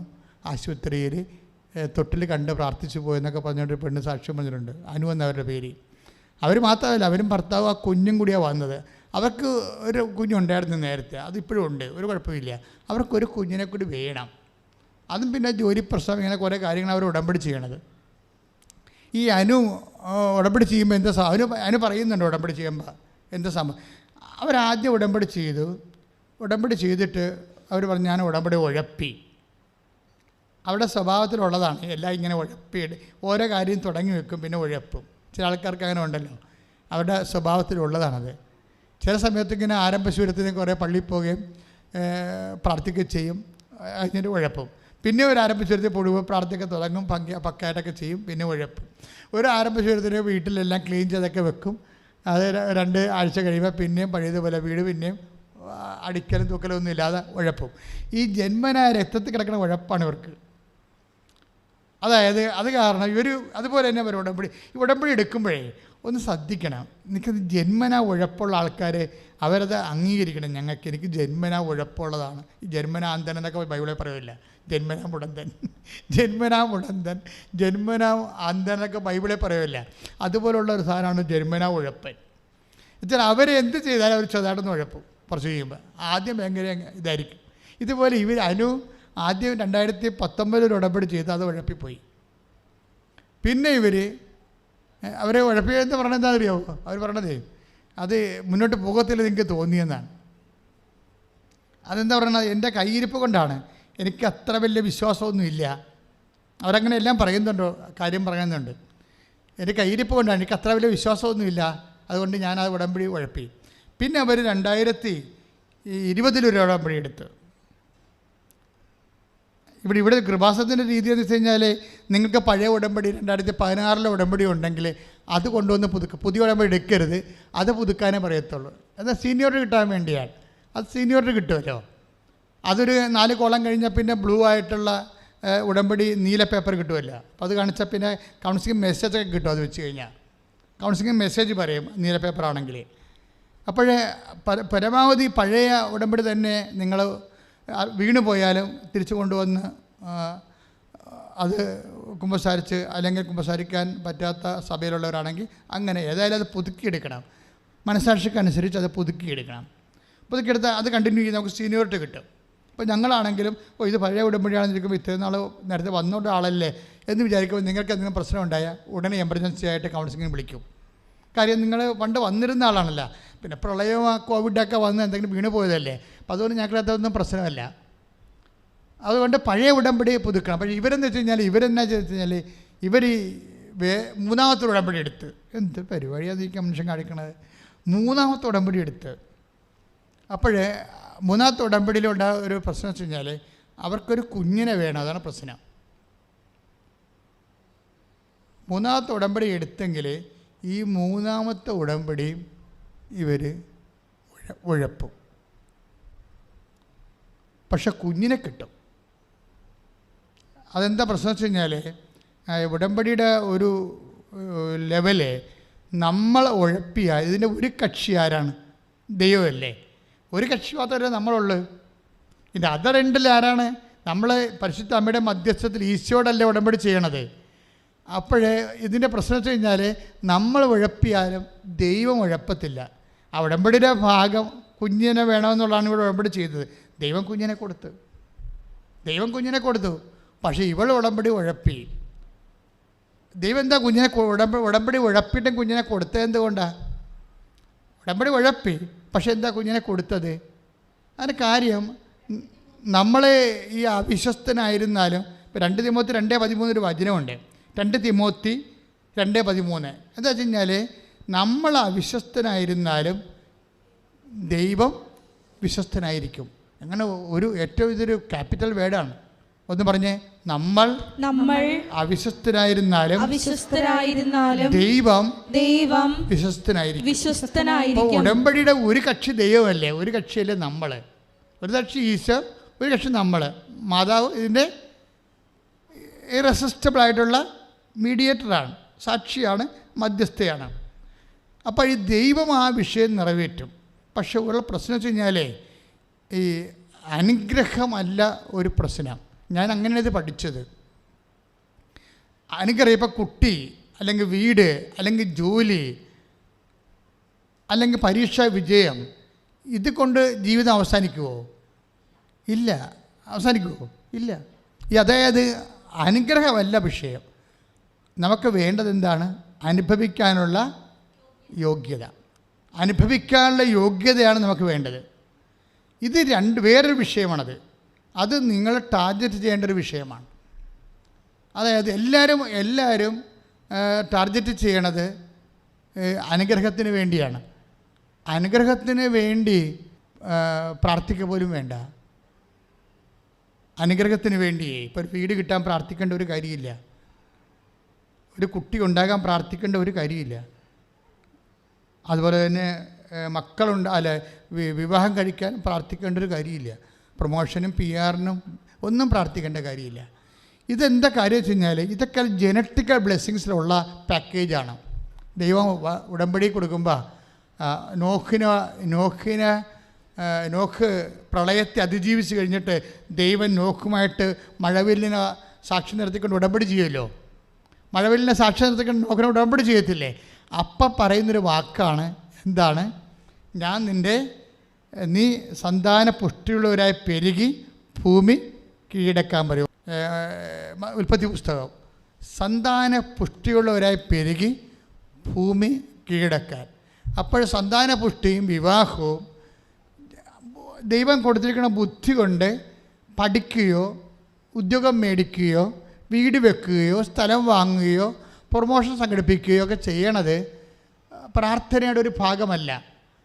അതുകൊണ്ടാണ് യുക്തിവാദികളും നിരീശ്വരവാദിക്കും ഏത് മതത്തിൽപ്പെട്ടവർക്കായാലും ഏത് സ്വഭാവമുള്ള ആൾക്കാർക്കായാലും ഉന്നതമായ ഉദ്യോഗങ്ങൾ കിട്ടണം. എന്തുകൊണ്ടാണ്? ഇതൊന്നും പ്രാർത്ഥനയുടെ ഭാഗമല്ലാത്തത് കൊണ്ടാണ്. അപ്പോൾ നിങ്ങളോർക്കും, അയ്യോ നമ്മൾ പ്രാർത്ഥിക്കണില്ല, പള്ളിയെ നമ്മൾ പ്രാർത്ഥിക്കുന്നു, അവർ പ്രാർത്ഥിക്കുന്നില്ല, എന്നിട്ട് അവർ നമ്മളെക്കാൾ ഫിസിക്കൽ ബ്ലെസ്സിങ്സ് അവർ കിട്ടുന്നതിൻ്റെ കാരണം എന്ന് വെച്ച് കഴിഞ്ഞാൽ ദൈവം കൊടുത്ത ജെനറ്റിക്കൽ ബ്ലെസ്സിങ്സാണ്. ആദ്യത്തെ മനുഷ്യൻ സൃഷ്ടിച്ചപ്പോൾ തന്നെ പറഞ്ഞു ആദതിന് കൊടുത്തതാണ്. പിന്നീട് മനുഷ്യൻ പാപം ചെയ്ത് അതൊക്കെ നശിപ്പിച്ച് കളഞ്ഞപ്പോൾ നോഹ് അത് റീക്രിയേറ്റ് ചെയ്യുമ്പോൾ നോഹിനും സെയിം ഉടമ്പടി പുതുക്കി കൊടുക്കും. എന്താണ്? നീ സന്താന പുഷ്ടിയുടെ പെരുകി ഭൂമി കീഴടക്കാൻ പറയും. ഭൂമി എന്ന് പറഞ്ഞാൽ നിൻ്റെ ജീവിതം കീഴടക്കണം. നിൻ്റെ ഭൂമി നീ നടന്നെത്തണം, അത്രയും സ്ഥലം നീ കീഴടക്കണം. 70 വയസ്സ് വരെ നീ നടക്കുമെങ്കിൽ 70 വയസ്സ് വരെ നിൻ്റെ കാഴ്ചവീട്ടിലാകണം. ഭൂമി എന്ന് പറഞ്ഞാൽ മുഴുവൻ ഭൂമിയുടെ ഉദ്ദേശമല്ല. നീ നടന്നെത്തേണ്ട ഭൂമി ഉണ്ടല്ലോ, 49 വയസ്സ് നിനക്കുള്ളെങ്കിൽ 49 വയസ്സ് വരെ നടത്താൻ ജോലി അത് നീ കീഴടക്കണം. അത് വിദ്യാഭ്യാസം കൊണ്ടെങ്കിൽ വിദ്യാഭ്യാസം, അതുപോലെ തന്നെ വ്യവസായം കൊണ്ടെങ്കിൽ വ്യവസായം കൊണ്ട് ആ ജീവിതം നീ കീഴടക്കണം. അത് ഇതിൻ്റെ ഈ ബ്ലെസ്സിങ്സ് എല്ലാം കച്ചവടത്തിനും വ്യവസായത്തിനും വ്യാപാരത്തിനും കുട്ടികളുണ്ടാകാനും അവർ വളരാനും അവരെ പഠിപ്പിക്കാനും ഒക്കെ എല്ലാം ജനറ്റിക്കൽ ബ്ലെസ്സിങ്സ് ഓൾറെഡി ഉണ്ട്. നമ്മൾ അപ്പം നിങ്ങൾ ചോദിക്കും, അങ്ങനെ അനുഗ്രഹത്തിന് വേണ്ടി പ്രാർത്ഥിച്ചില്ല, പിന്നെ എന്നത്തിനാണ് പ്രാർത്ഥിക്കുന്നത്? എന്നത്തിനാണ് പ്രാർത്ഥിക്കേണ്ടത്? ഈ അനുഗ്രഹം അനുഭവിക്കുക എന്നുള്ളത് നമ്മുടെ കയ്യിലുള്ള സംഭവമല്ല. പറഞ്ഞ മനസ്സിലായ? ഈ അനുഗ്രഹം കിട്ടിയിട്ട് കാര്യമില്ല, അനുഭവിക്കണ്ടേ? ഇപ്പം 54 വയസ്സുള്ള ചേട്ടത്തി ഒരു കുഞ്ഞിനെ പ്രസവിച്ചെന്ന് പറഞ്ഞില്ലേ, എന്താ കാര്യം? അവരുടെ കുട്ടി 21ാമത്തെ വയസ്സിൽ മരിച്ചു പോയിട്ടാണ്. അപ്പോൾ അവർ ഭർത്താവും ഭാര്യയും തകർന്ന് തരിപ്പണമായി. ഒരു കുഞ്ഞല്ലേ ഉള്ളൂ, ഒരു കുട്ടിയല്ലേ ഉണ്ട്, അവനാ വണ്ടി ഇടിച്ച് മരിച്ചത്. ഇതെന്താ സംഭവിച്ചത്? എന്തെങ്കിലും അത്യാഹിതങ്ങളൊക്കെ സംഭവിക്കണത് സ്വാഭാവികമായിട്ട് എല്ലാപ്പോഴും അല്ല, ചിലപ്പോഴെങ്കിലും ഉടമ്പടി ലംഘനവുമായിട്ട് പ്രൊട്ടക്ഷൻ പോകും. നമുക്ക് ഉടമ്പടി എടുക്കത്തില്ലേ? അപ്പോൾ നിങ്ങൾ വിവാഹം കഴിക്കുകയാണ്, വിവാഹം ഉടമ്പടിയല്ലേ? വിവാഹത്തിലുണ്ടാകുന്ന കുഞ്ഞുങ്ങളെ ആ ഉടമ്പടി എന്തൊക്കെയാണ് നമ്മൾ പറയണത്? വിവാഹത്തിലുണ്ടാകുന്ന കുഞ്ഞുങ്ങളെ പുണ്യപൂർണ്ണമായി വളർത്താം. മാതാപിതാക്കന്മാർ തമ്മിൽ മരണം വരെ വേറെ. ഇപ്പോൾ ഇന്നലെ ഒരു സാക്ഷ്യം ഉണ്ടായി, ഞാൻ സിംഗിൾ മദറാണെന്ന്. നീ എന്ത് പേർ? അവൾ ഡൈവേഴ്സ്ഡ് ആണെന്ന് പറഞ്ഞതിന് വേണ്ടി പുതിയ വാക്യം കണ്ടുപിടിച്ച് വന്നിരിക്കുകയാണ് പാർട്ടി. ഞാൻ സിംഗിൾ മദറാണെന്ന്. അതിൻ്റെ അർത്ഥം ഷീസ് ഡൈവേഴ്സ്ഡ്. ചിലപ്പോൾ അവളുടെ കയ്യിരിപ്പ് കൊണ്ട് തന്നെ ആയിരിക്കും അങ്ങനെ ആയത്. അപ്പോൾ ഈ ഡൈവേഴ്സുകാരെല്ലാം കൂടി പുതിയൊരു മതം ഉണ്ടാക്കുകയാണ്, single mother, double mother, triple mother. മാതാവേ, അപ്പോൾ അഭ്യാസമൊന്നും കാണിക്കരുത്. ഈ 21 ലക്ഷത്തോളം ആൾക്കാരെ കൗൺസിൽ ചെയ്തപ്പോൾ എനിക്ക് മനസ്സിലായ ഒരു സത്യമുണ്ട്. ഈ പല വിഷയങ്ങളും നിങ്ങളുടെ ഡൈവേഴ്സിന് ദൈവത്തിൻ്റെ കൺകറൻസ് ഇല്ല. സഭയിലെ നിലയം വിളിച്ച് ഓടി നടന്ന് ഓരോ സഭ പിന്നെ നിയമമൊക്കെ നോക്കി കരുണയൊക്കെ നോക്കി പിന്നെ ഇത് ഈ ഭക്ഷണം കഴിക്കാതെ ജീവിക്കണമല്ലോ എന്ന് ഓർക്കും. എങ്ങനെയാ? കുർബാന സ്വീകരിക്കാതെ ജീവിക്കണമല്ലോ എന്ന് ഓർക്കുമ്പോൾ, സഭയ്ക്കൊരു ബാധ്യതയില്ല എന്ന് ഓർക്കുമ്പോൾ, കുറേ നാളിങ്ങനെ നടത്തി കഴിയുമ്പോൾ അത് എന്തെങ്കിലും ലൂപ്പ് ഹോള് നിങ്ങളെ രക്ഷിക്കാനുള്ളത് നിയമപരമായിട്ട് കണ്ടെത്തിയ നിങ്ങളെ സഭ വെറുതെ വിടും. പക്ഷെ ദൈവം വെറുതെ വിടത്തില്ല. ഉള്ള കാര്യം ഞാൻ പച്ചക്ക് പറയുകയാണ്. നിങ്ങൾ എന്ത് ഗ്രൗണ്ടിലാണ്? സമ്പത്തിൻ്റെ കാര്യത്തിലാണെങ്കിൽ ഒരിക്കലും നിങ്ങൾ വെറുതെ വിടത്തില്ല. കാര്യം നിങ്ങൾ സമ്പത്തിനേക്കാൾ പ്രാധാന്യം കൊടുത്തില്ല, ഐഡോളട്രി ആയില്ലേ? അപ്പോൾ ഭർത്താവിന് ജോലിയില്ല, എന്നെ പറ്റിച്ചു. ഞാൻ MSc B.Ed ആണ്, അവരെന്നോട് പറഞ്ഞത് അവനും MSc ആണെന്നാണ്. നോക്കിയപ്പോൾ BCom ഉള്ളതെന്ന് പറയും. അതിനെ പറ്റിച്ചു. അതും ദൈവം ഏക്കണില്ല, ആ സാധനം ഏക്കത്തില്ല. കാര്യം ഇതെല്ലാം ഡിഗ്രിയുടെ കാര്യമല്ലേ ഉള്ളത്. ഡിഗ്രിയും കൊണ്ടുപോയിട്ട് എന്നാ കഴിയുക? ഇതൊക്കെ കുറച്ച് കഴിയുമ്പോൾ അത് പൊടുകോരി തീരാനൊക്കെ പറ്റത്തുള്ളൂ, വേറെ ഒന്നും ചെയ്യാൻ പറ്റത്തില്ല ആ സാധനം കൊണ്ട്. കാര്യം ഒരു ടൈം കഴിഞ്ഞാൽ നിൻ്റെ ഈ ഒരു 70 വയസ്സ് കഴിഞ്ഞാൽ നീ ഇന്ന് ആനക്കാര്യമെന്ന് പറയുന്ന ഒരു കാര്യത്തിനും ഒരു വിലയുമില്ല, വ്യർത്ഥമായ സാധനമാണ്. അപ്പം കല്യാണം കഴിച്ചവർ ഭയങ്കരമായിട്ട് ശ്രദ്ധിക്കണം. അപ്പോൾ എല്ലാവർക്കും അതുപോലെ ശ്രദ്ധിക്കാൻ പറ്റത്തില്ല. ആരോഗ്യമുള്ളവന് മാത്രമേ ഇപ്പം നമ്മളൊരു കുട്ടിനെയും കൊണ്ട് പോവുകയാണ്. ഞാൻ ഒന്ന് പറയണ കേൾക്ക്. നിങ്ങളുടെ കുഞ്ഞിനെയും കൊണ്ട് ഭർത്താവും ഭാര്യയും കൂടി ആശുപത്രിയിൽ പോവുകയാണ്. കൊച്ചിനെ ആരെടുക്കും? ഒരു കുഞ്ഞിനെയും കൊണ്ട് ആശുപത്രിയിൽ പോവുകയാണ് ഭർത്താവും ഭാര്യയും കൂടി. കുഞ്ഞിനെ ആരെടുക്കും? ആർക്കാണ് ആരോഗ്യമുള്ളവർ അവരെടുക്കും. പിടികിട്ടിയ? ഭർത്താവിന് ആരോഗ്യം ഉണ്ടെങ്കിൽ അയാൾക്കാണ് കരൾ രോഗവും എല്ലാ രോഗമാണെങ്കിൽ കരളെടുക്കാൻ കൊണ്ട് എടുപ്പിക്കാൻ പറ്റുമോ? എടുപ്പിക്കാൻ പറ്റുമോ? ഇല്ല. ആർക്കാണ് ആരോഗ്യമുള്ളത് അവരെടുക്കും കൊച്ചിനെ. That is simple, that is normal. നിങ്ങളുടെ ഡൈവേഴ്സിൻ്റെ വക്കലാണെങ്കിൽ ആർക്കാണ് വിശ്വാസത്തിൻ്റെ ആരോഗ്യമുള്ളത് അവരാണ് അത് നിലനിർത്തി കൊണ്ടുപോകേണ്ടത്. You got the point. നിങ്ങൾ ഡൈവേഴ്സിൻ്റെ വക്കിലാണ്, പക്ഷേ വിശ്വാസത്തിൽ നിങ്ങളുടെ ഭർത്താവിന് വിശ്വാസമില്ല, അയാൾക്ക് ഭാര്യയ്ക്ക് വിശ്വാസമില്ല. അല്ലെ കാണുന്ന ആണുങ്ങളെ കാണുമ്പോഴും പെണ്ണുങ്ങളെ കാണുമ്പോഴും പല്ലടിച്ച് കാണിക്കുകയും തോണ്ടുകയും ചാറ്റുകയും ചീറ്റുകയും ഒക്കെ ചില പാർട്ടിയാണ്. എനിവേ, ആർക്കാണ് അതിൻ്റെ ആരോഗ്യമുള്ളത്? കർത്താവിനോട് ആരാണ് അടുത്ത് നിൽക്കുന്നത് അവർക്കാണ് ഈ വിഷയം കൺട്രോൾ ചെയ്തു പോകാനുള്ള കപ്പാസിറ്റിയും അധികാരവും അവകാശവും ദൈവദൃശ്യന് കടമയുള്ളത്. അപ്പോൾ ദൈവത്തിൻ്റെ പക്ഷം ചേർന്ന് നിൽക്കുന്നവർ മാക്സിമം കോംപ്രമൈസ് തയ്യാറാകണം. കാര്യം നീ ആരാണ്, ആരുടെ കൂടെയാണ് നിൽക്കുന്നത്? ദൈവത്തിൻ്റെ കൂടെയാണ്. കാര്യം ദൈവത്തിൻ്റെ കൂടെ നിൽക്കുമ്പോൾ ഏത് കാലത്തായാലും നമ്മൾ 70 കൊല്ലം ജീവിച്ചു കഴിഞ്ഞാൽ പിന്നെ തീർന്നില്ല പരിപാടി. അമ്മയെ ഞാൻ നേരിട്ട് കണ്ടതാ. അപ്പോൾ പുനരുദ്ധാനം എന്താണെന്ന് എനിക്കറിയാം. നിങ്ങൾക്ക് കേട്ടറിയുള്ളേ, ഞാൻ കണ്ടറിഞ്ഞുള്ള. അതുകൊണ്ടാണ് ഞാൻ സീരിയസ് ആയിട്ട് പറയണത്. ദൈവം വെറുതെ നക്കാപ്പിച്ച കാര്യത്തിന് തർക്കിച്ച് ദൈവപ്രസാദം നഷ്ടപ്പെടുത്തിക്കൊണ്ട് നിങ്ങൾ ഒരു സാധനം ഉണ്ടാക്കിയിട്ടൊരു കഥയുമില്ല. You will lost your protection. നിങ്ങളുടെ പ്രൊട്ടക്ഷൻ പോകും, സംരക്ഷണം പോകും. അനുഗ്രഹമല്ല വിഷയം. അനുഭവിക്കാനുള്ള യോഗ്യത എന്ന് പറയുന്നത് we get through the protection of God. ദൈവത്തിൻ്റെ സംരക്ഷണം വേണം. ഐസയ 29:8 അവർ ഭക്ഷിക്കുന്നതായി സ്വപ്നം കാണുന്നു. Only dream. അവർ ഭക്ഷിക്കുന്നതായി സ്വപ്നം കാണുന്നു. പിന്നെന്താണ്? വിശപ്പ് കെടാതെ അവരെഴുന്നേറ്റ് വരുന്നു. അവർ കുടിക്കുന്നതായി സ്വപ്നം കാണുന്നു. പിന്നെന്താണ്? വരണ്ട തൊണ്ടയുമായി എഴുന്നേൽക്കുന്നു. ഇത് വായിച്ചത് കർത്താവ് എനിക്ക് വചനം കാണിച്ചു തന്നെ എപ്പോഴാണെന്ന് അറിയാവൂ? അതായത് നമ്മൾ ചിലർ നാട്ടിലെ വീട് വിൽക്കണമെന്ന് പറഞ്ഞ് വരും എൻ്റെ അടുത്ത്. അച്ഛാ എന്തിനാണ് പ്രാർത്ഥിക്കേണ്ടത്? അച്ഛാ അതേ ഞങ്ങളുടെ വീടൊന്ന് വിറ്റ് തരണം. ഞാൻ പറഞ്ഞ വീട് വിൽക്കാൻ പോണോ? നാട്ടിലെ വീട് മക്കളൊന്നുമില്ല, ജോലിക്കാർ. അച്ഛാ 2 പേരും ജോലിക്കാരാണ്. ഞാൻ പറഞ്ഞു 2 പേരും ജോലിക്കാരാണ്, പിന്നെ എന്തിനാണ് വീട് വിൽക്കുന്നത്? അല്ല അവർ പറഞ്ഞിട്ടാണ് വീട് വെക്കുന്നത്. എന്തിനാണ്? അങ്ങോട്ട് ചെല്ലാൻ പറഞ്ഞെന്ന്. എങ്ങോട്ടാണ്? കാനഡയിലേക്ക്, UK നാട്ടിലെ വീട് വിറ്റിട്ടേ മക്കൾ പറഞ്ഞെന്ന് കാനഡയിലേക്ക് ചെല്ലാൻ. അവരവിടെ നോക്കിക്കൊള്ളാമെന്ന് പറഞ്ഞ്. അത് നോക്കിക്കൊള്ളാൻ അവരവിടെ ഉണ്ടാകത്തില്ല. അവർക്ക് പോകണേ, ജോലിക്ക് പോകണേ, ഞങ്ങൾ നോക്കിയിരിക്കണം അധികാരം. എന്താ പ്രോബ്ലം എന്ന് വെച്ച് കഴിഞ്ഞാൽ ഇവർ ഈ വീടിന് ലോൺ എടുത്ത്, ബാങ്കിൽ നിന്ന് ലോൺ എടുത്ത് ഇതിന് കടമായി, ഇത് പഴയ വീടായി, ഇത് നന്നാക്കാൻ വേണ്ടിയാണല്ലോ ഇവർ ഇംഗ്ലണ്ടിൽ പോയത്. ഇപ്പം നന്നാക്കുമെന്ന് പറഞ്ഞിരിക്കുകയാണല്ലോ അമ്മമ്മ. കൊഴിക്കാതാണ്ട് വന്ന പോലെ കാത്തിരിക്കുകയാണ്. ഇപ്പം നന്നാക്കും മക്കൾ വന്ന് ഇപ്പം നന്നാക്കുമെന്നും പറഞ്ഞു. പക്ഷേ ഇപ്പം മക്കളെന്താ പറയണത്? ഈ വീട് വിൽക്കാൻ. എന്താ കാര്യം?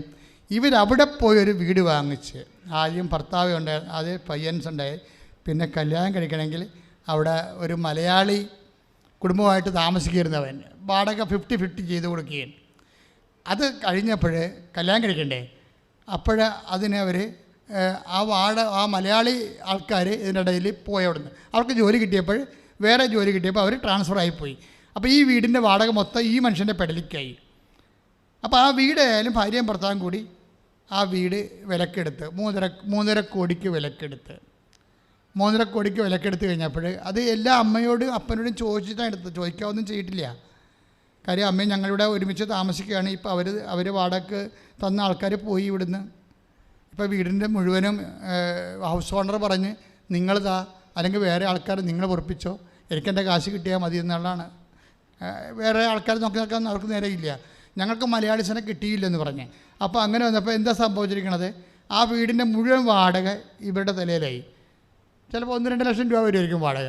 അപ്പോൾ അവരെന്താ കണക്ക് കൂട്ടി നോക്കിയിട്ടുണ്ടെങ്കിൽ ഇങ്ങനെ പോയി കഴിഞ്ഞാൽ ഒരു 6 ലക്ഷം 6 വർഷം 7 വർഷം കൊണ്ട് വാടക മാത്രം കൊടുത്താൽ ആ കാശോടി നമുക്കൊരു വീട് മേടിക്കാവില്ല. അതും അമ്മയോടും അപ്പനോടും പറഞ്ഞപ്പോൾ പറഞ്ഞപ്പോൾ അത് ശരിയാണല്ലോ മക്കളെ, ഇത്രയും വാടക കൊടുത്ത് മുടിയണ എന്തിനാണ്? നിങ്ങളൊരു വീട് വാങ്ങിച്ച് ലോൺ എടുത്ത് വീട് വാങ്ങിച്ച്. അപ്പോൾ ലോണിന് ഇപ്പം എന്നാ പറ്റിയത്? 23 കോടിയുടെ ടാക്സ് ഉണ്ട്. ആ വീടിൻ്റെ ടാക്സ് അല്ല, കൂടാതെ തന്നെ അതിൻ്റെ ലോണില്ലേ, ആ ലോണും പിന്നെ ഇവിടെ കുഞ്ഞുങ്ങളെ രണ്ടുപേരെ പഠിപ്പിക്കണ്ടേ, അതിൻ്റെ കാശൊക്കെ ആയിട്ട് ഒക്കണില്ല. പിന്നെ കടമായി, ലോണ് മുടങ്ങുന്നുണ്ട്. അപ്പോൾ ബാങ്കിൽ പോയിൻ്റ് കുറയും. പിന്നെ ഇവിടെ ATM കാർഡ് വേറെ കാർഡൊക്കെ ഉണ്ടല്ലോ, അത് കാണിക്കുമ്പോൾ തന്നെ ഇവർക്ക് പോയിൻറ്റ്സ് ഇല്ല. അവിടെ പോയിൻറ്റ്സ് ഇല്ലെങ്കിൽ പിന്നെ വേറെ പണിയാവും. അപ്പോൾ അതോടുകൂടി അവർ പരിങ്ങലായി. അപ്പോൾ എന്നെ ഇപ്പോൾ പറയണത് അതായത് ഇപ്പോൾ പറയണത് നാട്ടിലെ വീട് വിറ്റിട്ട് അപ്പനും അമ്മയും കൂടി അങ്ങോട്ട് ചെല്ലാനാണ് പറയണത്. ഇവരിങ്ങനെ കുടിക്കുന്നതായിട്ട് സ്വപ്നം കാണുകയാണ്. മക്കൾക്ക് ജോലി, മകൾക്ക് ജോലി, മകൾക്ക് ജോലി, 1 ലക്ഷം 3 ലക്ഷം 4 ലക്ഷം ശമ്പളം കിട്ടിക്കൊണ്ടിങ്ങനെ കുടിക്കുന്നതായിട്ട് സ്വപ്നം കാണുക. സ്വന്തം വീട് പോണത് അറിയണില്ല. നാട്ടിലെ വീട് തേഞ്ഞു മാഞ്ഞ് ചിത്രത്തിൽ നിന്ന് പോകിക്കൊണ്ടിരിക്കുകയാണ്. കുടിക്കുന്നതായിട്ട് സ്വപ്നം കാണുന്നു. വരണ്ട തൊണ്ടയുമായി എഴുന്നേറ്റ് വരുന്നു. ഐസയ്യ 29:8. എന്താണെന്നറിയാവോ? അനുഭവിക്കാൻ യോഗ്യതയില്ല. This is the point. അനുഗ്രഹമല്ല വിഷയം. അനുഗ്രഹം ഏത് കാട്ടാളനും കിട്ടുമെന്ന് കർത്താവ് പറഞ്ഞിട്ടുണ്ട്.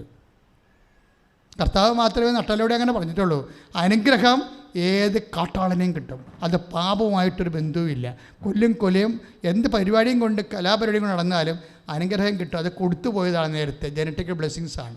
അതുകൊണ്ടാണ് ഈശോ പറഞ്ഞത് 5:45 മത്തായി സുവിശേഷം, ദുഷ്ടൻ്റെ മേലും ഞാൻ പഴിപ്പിക്കും, ശിഷ്ടൻ്റെ മേലും ഞാൻ വെയിലുദിപ്പിക്കും.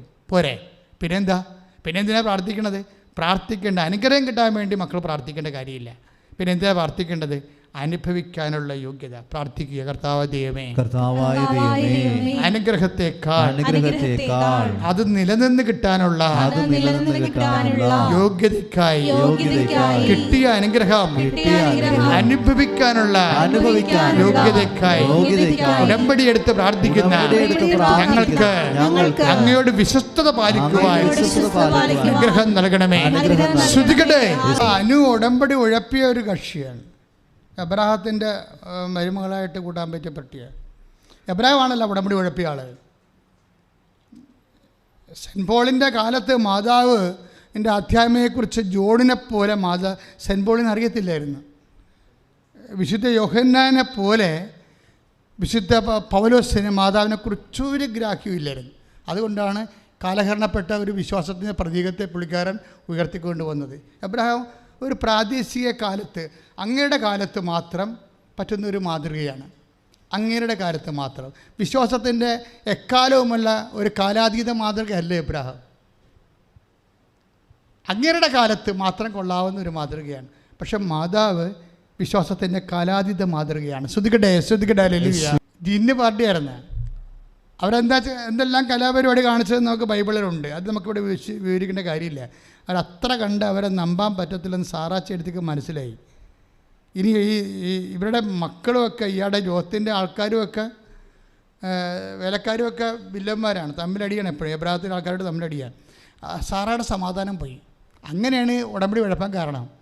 സാറ പറഞ്ഞ് ഇങ്ങനെ പോയാൽ നമുക്ക് സ്വന്തമായിട്ട് മക്കളില്ലല്ലോ, ഹാഗറില്ലേ, അവളെ പ്രാപിക്കുക, മക്കളുണ്ടാക്കട്ടെ, അല്ലെങ്കിൽ എന്താ സംഭവിക്കാൻ പോണത്, ഇത് കണ്ടില്ലേ കളി എന്നൊക്കെ പറഞ്ഞ് ഈ മനുഷ്യനെ പ്രാന്ത് കയറ്റി എബ്രാഹാം ഉടമ്പടി ഉഴപ്പി. അതിൻ്റെ ഫലമാണ് എബ്രാഹാം അനുഭവിക്കുന്നത്. എബ്രാഹാം അനുഭവിച്ച ആ സന്തതി ഇസ്മായിലിനെ കൊണ്ട് എബ്രാഹാം അനുഭവിച്ച ഇല്ല. അതിനെ പറഞ്ഞു വരേണ്ടി വന്ന്. ഹാഗർ അവിടുത്തെ ജോലിയൊക്കെ മര്യാദക്ക് ചെയ്തുകൊണ്ട് നടന്നൊരു പെണ്ണ്. അവിടെ ജോലി പോലും നടത്തി അതിൻ്റെ ഒരു ആനുകൂല്യത്തിലാണ് ഈ എബ്രാഹാം സാറായും ജീവിച്ചത് ഇല്ലേ. ഉടമ്പടി തെറ്റിച്ചപ്പോൾ എന്നാ പറ്റി? അവളുടെ ജോലി നഷ്ടപ്പെട്ട് അവളെ വീട്ടിൽ നിർത്താൻ പറ്റാത്ത രീതിയിലായി. എന്താണ്? അനുഭവിക്കാൻ യോഗ്യതയില്ലാതെ. ഇസ്മായിൽ ജനിച്ചപ്പെട്ട് വല്ല കാര്യമുണ്ടോ? ഇസ്മായിലിനെ കൊണ്ടും അനുഭവിക്കാൻ പറ്റാതെ. അതായത് നിങ്ങൾ ഉടമ്പടി ഇപ്പം തന്നെ ഈ അനുവിന് എന്താ സംഭവിച്ചിരിക്കണത്? അനുവിന് ഉടമ്പടി 3 പ്രാവശ്യം ഉഴപ്പി. പക്ഷെ ദൈവം കുഞ്ഞിനെ കൊടുത്തു. ദൈവം 2 തിമോത്തി 3:13 അനുസരിച്ച് കൊണ്ട് നമ്മൾ അവിശ്വസ്തരായിരിക്കുമ്പോൾ ദൈവം വിശ്വസ്തനായിരുന്നു. പക്ഷേ അനുഭവിക്കാൻ യോഗ്യതയില്ല. എന്താ കാര്യം? 6-ാം മാസത്തിൽ പ്രസവിച്ചതാണ്. അതാണ് പ്രശ്നം. അനുവിൻ്റെ പ്രശ്നം അതാണ്. കുഞ്ഞിനെ 6-ാം മാസത്തിൽ പ്രസവിച്ചു. 6-ാം മാസത്തിൽ പ്രസവിച്ചപ്പോൾ എന്താണ്? 800 ഗ്രാമാണുള്ളത്. ഉടമ്പടി ഉഴപ്പിയെന്ന് പറഞ്ഞാൽ ദൈവം തരാതിരിക്കത്തില്ല. പക്ഷെ നമുക്ക് അനുഭവിക്കാനുള്ള യോഗ്യത ഉണ്ടാകത്തില്ല. അനുഗ്രഹം കിട്ടും, പക്ഷേ അനുഭവിക്കാൻ യോഗ്യത ഉണ്ടാകത്തില്ല. എന്താ കാണാം? 6-ാം മാസത്തിൽ പ്രസവിച്ചു. 6-ാം മാസത്തിൽ പ്രസവിച്ചാൽ കുഴപ്പം എന്താ? ഇൻക്യുബേറ്ററിൽ കൊണ്ട് കൊച്ചിനെ വെച്ചു. പക്ഷേ ഇൻക്യുബേറ്റർ വെക്കണത് നമുക്കറിയാമല്ലോ. ഒരു 1200 ഗ്രാമെങ്കിലൊക്കെ ഉണ്ടെങ്കിൽ സ്വന്തമായിട്ട് ശ്വസിക്കണേ കുഴപ്പമില്ല. ഇത് ശ്വാസകോശം പോലും ഡെവലപ്പ് ചെയ്ത് വന്നിട്ടില്ല. അതുകൊണ്ട് ഇൻക്യുബേറ്റർ കിടന്നിട്ട് പിന്നെ വെൻറ്റിലേറ്ററും വെച്ച് രണ്ടും കൂടി വെച്ചിരിക്കുകയാണ്. അപ്പോൾ കുഞ്ഞായാലും മരിച്ചു പോകുന്ന ഉറപ്പായി. കുഞ്ഞ് മരിച്ചത്, അതായത് ഇവക്കത് അനുഭവിക്കാൻ യോഗ്യതയില്ല. പക്ഷേ ഇവള് ഒക്കെ ഉണ്ടായിരുന്നൊരു ഗുണം, ഈ കൊച്ചിനെ അവൾ എഴുതി തള്ളി. കൊച്ച് മരിച്ചതായിട്ട് കണക്കാക്കി. ആശുപത്രി തന്നെ താമസിക്കണേ. കൊച്ച് കുഞ്ഞുങ്ങളുടെ വാർഡിൽ താമസിക്കുകയാണ്. പിന്നെ ഇൻക്യുബേറ്ററിൽ വെച്ചിട്ട് പിന്നെ വെൻറ്റിലേറ്ററും കിടപ്പിച്ച് വെച്ചിരിക്കുകയാണ്. കുഞ്ഞെ കിട്ടത്തില്ലെന്ന് ഉറപ്പാണ്. കാര്യം 800 ഗ്രാം എന്ന് പറയുമ്പോൾ അരക്കിലോ ഇറച്ചി എന്തുമാത്രം ഉണ്ടാവും. കുഞ്ഞ് തൊടാൻ പോലും പറ്റത്തില്ല. നമ്മുടെ കയ്യെ പോരും കൊച്ച്, കയ്യെ തോണ്ടിപ്പോരും. ആ രൂപത്തിലെ അവസ്ഥ. അപ്പോൾ ഈ കുഞ്ഞിനെ ഇവൾ ഉപേക്ഷിച്ച്. കുഞ്ഞിനെ ഇവൾ ഉപേക്ഷിച്ചെങ്കിലും ദൈവം കുഞ്ഞിനെ ഉപേക്ഷിച്ചില്ല. അതാണ് വിഷയം. അതാണ് തിമോത്തി 2:13 എന്താണ്? നമ്മൾ അവിശ്വസ്തര, കുഞ്ഞിനെ ഉപേക്ഷിച്ചപ്പോൾ നമ്മൾ അവിശ്വസ്തരായി. പക്ഷേ ദൈവം എന്ത് ചെയ്ത്? ദൈവം കുഞ്ഞിനെ മുമ്പത്തേക്കാൾ ഫ്രഷായി കൊണ്ടുവന്നു. അപ്പോൾ നേഴ്സുമാർ പറഞ്ഞു, ഇത് 21 കുട്ടികളെ ഇതിൻ്റെ ഈ വാർഡിലുണ്ട്, പലരും മരിച്ചു മാറുകയാണ്. പക്ഷേ നിങ്ങളുടെ കുഞ്ഞിന് എന്തോ ഒരു ഗുണമുണ്ടല്ലോ എന്ന് പറഞ്ഞ് അത് പിന്നെയും ചാടി വരികയാണ് ജീവിതത്തിലോട്ട്. അപ്പോൾ ഇവർക്കൊരു പ്രത്യാശയായി. ഉടമ്പടി ഉഴപ്പിയാനും ഒരു പരിപാടി ചെയ്തത് എൻ്റെ കഴിവല്ലെന്ന് മനസ്സിലായി. കണക്കിന് ഡോക്ടർമാരുടെ കൊച്ചു മരിക്കേണ്ട സമയം കഴിഞ്ഞെന്ന് പറയും. ഇപ്പം ഞങ്ങൾ വെൻറ്റിലേറ്ററിൽ നിന്ന് മാറ്റാൻ പോകുന്ന കൊച്ചിന് സ്വന്തമായിട്ട് ശ്വസിക്കാൻ പറ്റുമെന്ന്. അത് മാറുകയാണ്, പെട്ടെന്നാണ് കാര്യം മാറുന്നത്. ഈ 800 ഗ്രാമുള്ള കൊച്ച് 1200 പെട്ടെന്ന് വെൻറ്റിലേറ്ററിൻ്റെ കൊച്ചിനെ മാറ്റിക്കഴിഞ്ഞപ്പോൾ ഇവൾക്ക് മനസ്സിലായി. എന്താ ഇവ ഇങ്ങനെ മാറ്റാൻ കാര്യം വെച്ചാൽ, ഇവളെ കൃപാസന മാതാവിൻ്റെ 10 ഫോട്ടോ വെട്ടിയെടുത്ത്, അമ്മയാണ് ഇടപെട്ടിരിക്കുന്നതും ഇവളുടെ കയ്യിൽ നിന്ന് കാര്യം പോയി. നിങ്ങളുടെ കയ്യിൽ നിന്ന് കാര്യം പോയാലും അമ്മയുടെ കയ്യിൽ നിന്ന് കാര്യം പോകത്തില്ല, ഓർക്കണം. ഞാൻ ചില ആൾക്കാർ യൂണിവേഴ്സിറ്റി റിജക്റ്റ് ചെയ്ത് ചില ആൾക്കാർ പറയുന്നത്, എൻ്റെ അച്ഛാ ഈ പ്രാവശ്യം മൊഡ്യൂൾസ് പോയെന്ന് പറയും. അപ്പോൾ ഞാൻ നിൽക്ക് എന്ന് പറയും. എന്താ കാര്യം? നമ്മുടെ കയ്യിൽ നിന്നല്ലേ മൊഡ്യൂൾസ് പോയുള്ളൂ. ചില വന്നിട്ട് എൻ്റെ പറയും IELTS-ൻ്റെ MOH അതൊക്കെ എഴുതുമ്പോൾ എൻ്റെ അച്ഛാ ഈ പ്രാവശ്യം മൊഡ്യൂൾസ് പോയെന്ന് പറയും. ഞാൻ നിൽക്കുമോളെ എന്ന് പറയും. എന്താ കാര്യം? നിൻ്റെ കയ്യിൽ നിന്നാണ് ഇത് പോയിരിക്കുന്നത്. അമ്മയുടെ കയ്യിൽ എൻ്റെ ഒരു ഉടമ്പടിക്ക് 2 പേരുണ്ടല്ലോ. അതാണ് ഈ സാധാരണ നൊവേനയും ജപമാലും സാധാരണ പ്രാർത്ഥനയും ഉടമ്പടി എന്നുള്ള വ്യത്യാസം. നമ്മുടെ കയ്യിൽ നിന്ന് പോയാലും ഒരു പിടി അമ്മയുടെ കയ്യിലുണ്ടാവും. അതാണ് ഈ അനുവിൻ്റെ കൊച്ചിന് സംഭവിച്ചത്. അനുവിൻ്റെ കൊച്ചെന്താ പറയണത്? കുഞ്ഞിനെന്താ പറയണത്? ഇവളുടെ കയ്യിൽ നിന്ന് പോയി, ഇവളെ പ്രാർത്ഥന നിർത്തി ആ കൊച്ചിൻ മരിച്ചതായിട്ട് കണക്കാക്കിയോള്. പക്ഷേ കണക്കാക്കേണ്ട ആളെ കണക്കാക്കിയിട്ടില്ല, അമ്മ കണക്കാക്കിയിട്ടില്ല. അമ്മയുടെ കുഞ്ഞല്ലേ. അതുകൊണ്ടാണ് അവളൊരു പണി ചെയ്ത്. ഇവളുടെ കയ്യിൽ നിന്ന് പോയെങ്കിലും കുഞ്ഞ് അവിടെ വാർഡിലുള്ള അബുദാബി ആശുപത്രിയിലുള്ള കുഞ്ഞുങ്ങളെക്കാൾ ഫ്രഷായിട്ട് വരണ കണ്ടപ്പോൾ ഇത് ഡോക്ടർ പറഞ്ഞ് നാളെ മറ്റന്നാളെ വെൻറ്റിലേറ്റർ മാറ്റാമെന്നാണ് തോന്നണം കേട്ടോ, ഇൻക്യുബേറ്റർ മാത്രം മതിയായിരിക്കും എന്ന് പറഞ്ഞ്. കാരണം കുഞ്ഞ് ഭയങ്കര ഗ്രോത്താണെന്ന് പറഞ്ഞു. അതുകൊണ്ട് ഇവളെന്ത് ചെയ്യുന്ന വെച്ചാൽ ഇവർ കൃപാസന മാതാവിൻ്റെ പടം വെട്ടിയെടുത്തിട്ട് അത് ഉടമ്പടി കാശുരൂപം അതിനകത്ത് തുന്നിപ്പിടിപ്പിച്ചിട്ട് കൊച്ചിൻ്റെ തൊട്ടിൽ കൊണ്ടുപോയി ഈ ഉടമ്പടി കാശുരൂപം കൃപാസന മാതാവിൻ്റെ പടവും കൂടി കൊച്ചിൻ്റെ അടുത്ത് വെച്ചിട്ട് അവിടെ പിൻ ചെയ്ത് വെച്ചും എഴുതി വെച്ച്, ഇതാരും എടുത്തുകൊണ്ട് പോകരുത്, ഇത് കൃപാസന മാതാവാണ്, ഇത് ആരും എടുത്തുകൊണ്ട് പോകരുതെന്ന്. അപ്പോഴേ അവിടെയുള്ള വാർഡിലുള്ള എല്ലാവർക്കും മനസ്സിലായി ഇത് മാതാവിൻ്റെ കുഞ്ഞായത് കൊണ്ടാണ് ഈ കുഞ്ഞിങ്ങനെ സർവൈവ് ചെയ്ത് വരണം. കാര്യം 800 ഗ്രാമേ ഉണ്ടാണ്. ഇൻക്യുബേറ്റർ വെൻറ്റിലേറ്റർ ഇരിക്കുന്ന കൊച്ചാണ്, സർവൈവ് ചെയ്ത് വരികയാണ്. കാര്യം എന്താണ്? അമ്മ കുഞ്ഞിൻ്റെ അമ്മ പിടിവിട്ടാലും യഥാർത്ഥ അമ്മ പരിശുദ്ധ അമ്മയാണ്, പിടിവിടത്തില്ല. അതെപ്പോഴും നിങ്ങൾ മനസ്സിലാക്കണം. ഉടമ്പടിയുടെ ഏറ്റവും വലിയ സെക്യൂരിറ്റി എന്ന് പറയണത് നമ്മുടെ കയ്യിൽ നിന്ന് പോയാലും, ഇപ്പം ജപ്തി ആകു വെച്ചാന്ന് പറഞ്ഞാൽ ഞാൻ പറഞ്ഞ നിൽക്കെന്ന് പറയും. പ്രാർത്ഥന മുടക്കരുത്, ഉഴപ്പരുത്. കാര്യം എന്താണ്? ഒരു വചനമാണ് 2 തിമോത്തി 2:13. എന്താണ്? നമ്മൾ അവിശ്വസ്തരായിരുന്നാലും ദൈവം വിശ്വസ്തനായിരിക്കും. അപ്പം ദൈവം ആ വിഷയത്തിൽ എന്തെങ്കിലും ചെയ്തിരിക്കും. ദൈവത്തിൻ്റെ കപ്പാസിറ്റിയിൽ ചെയ്യണത്. അതുകൊണ്ട് നിങ്ങൾ സർവൈവ് ചെയ്യും.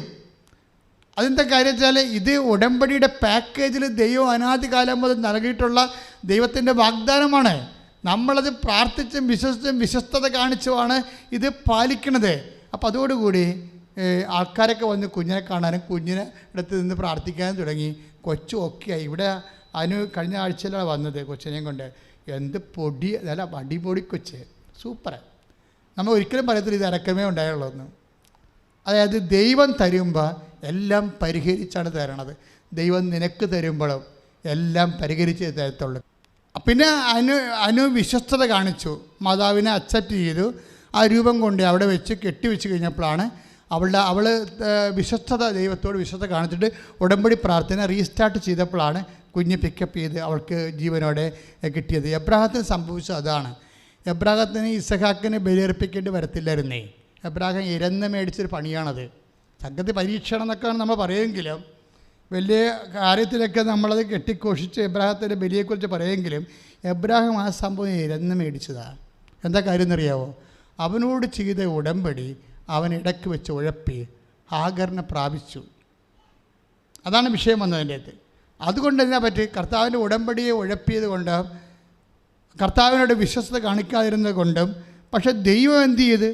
ദൈവം അപ്പോഴും ആ ഉടമ്പടിയിൽ വിശ്വസ്തനായിട്ട് തന്നെ നിന്നു. ഇസഹാക്കിനെ കൊടുത്തു. കറക്റ്റല്ലേ? ഉറപ്പല്ലേ സംഭവം? 25 കൊല്ലം കഴിഞ്ഞപ്പോഴും ശരി, 11ാമത്തെ കൊല്ലമാണ് ഹാഗറിൽ നിന്ന് ഇസ്മായിൽ ജനിക്കണത്. ഉടമ്പടിയുടെ 11ാം കൊല്ലമാണ് ഹാഗറിൽ നിന്ന് ഇസ്മായിൽ ജനിക്കണത്. ഇസ്മായിലിനെ ജനിപ്പിക്കേണ്ട ഒരു കഥയും ഇല്ലായിരുന്നു. അത് ഈ സാറാച്ചേട്ടത്തേക്ക് വിശ്വാസമില്ലാത്ത കൊണ്ടുണ്ടായത്. അവരുടെ വിശ്വാസം ചിരിക്കണ വിശ്വാസമാണല്ല. വിശ്വാസത്തിൻ്റെ എന്ത് കേട്ടാലും ചിരിക്കണ, വായുമ്പോൾ ചിരിക്കണ കുറേ കഴുതകളുണ്ടല്ലോ. അതുപോലെ ഒരു സാധനമാണത്. അതാണ് ദൈവത്തിൻ്റെ വാക്ക് കേട്ടപ്പോൾ അവൾ അകത്ത് കൂടാരത്തിൽ നിന്ന് ചിരിച്ചെന്ന്. പിന്നെ കണ്ണു പിടിച്ച് നോക്കിയപ്പോൾ പറഞ്ഞ് ഉടനെ തടി ഊരി. നീ തടി ഊരുകയൊന്നും വേണ്ട, ചിരിച്ചു. അതാ 18:15. നീ തടി ഊരണ്ട, ചിരിച്ചു. നീ എങ്ങനെ വിശ്വാസത്തിന് കൊഞ്ഞനം കാണിച്ചാൽ കൊഞ്ഞനം കുത്തിയതുപോലെ തന്നെ ഇരിക്കും. ദൈവം അത് അക്സെപ്റ്റ് ചെയ്യത്തില്ല. നീ ചിരിച്ചിരുന്നൊന്നും പറയണ്ട, നീ ചിരിച്ചു. നീ തന്നെ ചിരിച്ച് പണി മേടിച്ച ആളാണ് സാറ. വിശ്വാസത്തിനെതിരെ ചിരിച്ച് പണി മേടിച്ചതാണ്. കാര്യം ഇസ്മായിൽ ജനിച്ചു കഴിഞ്ഞപ്പോഴേ ഇസഹാക്കും ജനിച്ച്, അത് കഴിഞ്ഞ് ഇസ്രായേൽ. അപ്പോൾ അവന് എത്ര വയസ്സുണ്ട്?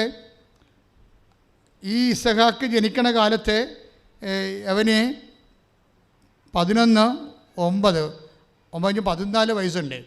14 വയസ്സുള്ള ഇസ്മായിലിൻ്റെ കൂടെ 2 വയസ്സ് 1 വയസ്സുള്ള ഇസഹാക്ക് കഴിക്കുമ്പോൾ മിക്കവാറും അവൻ്റെ കണ്ണക്കുടിനൊക്കെ ഒന്ന് പോയിച്ച് കാണും. ആര്?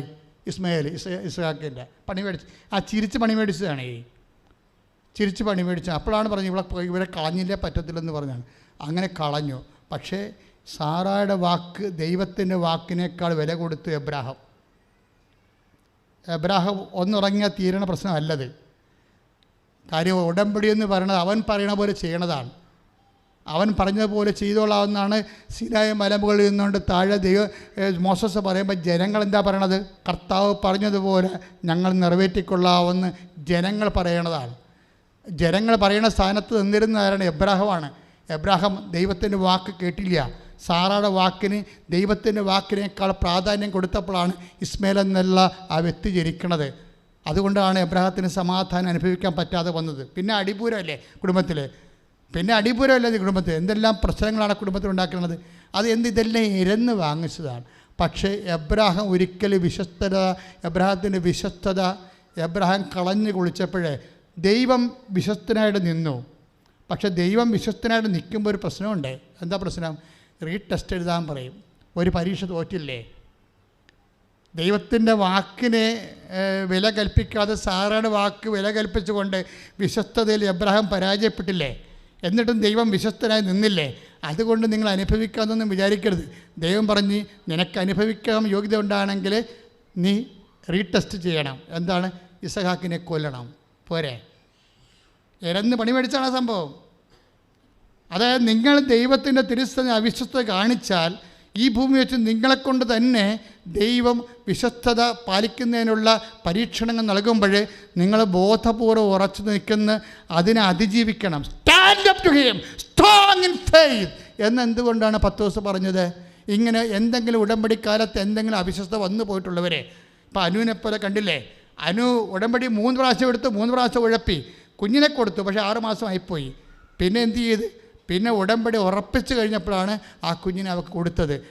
അനുഗ്രഹത്തിന് ഉടമ്പടി എടുക്കേണ്ട കാര്യമില്ല. അത് ജനറ്റിക്കലായിട്ട് ഉള്ളതാണ്.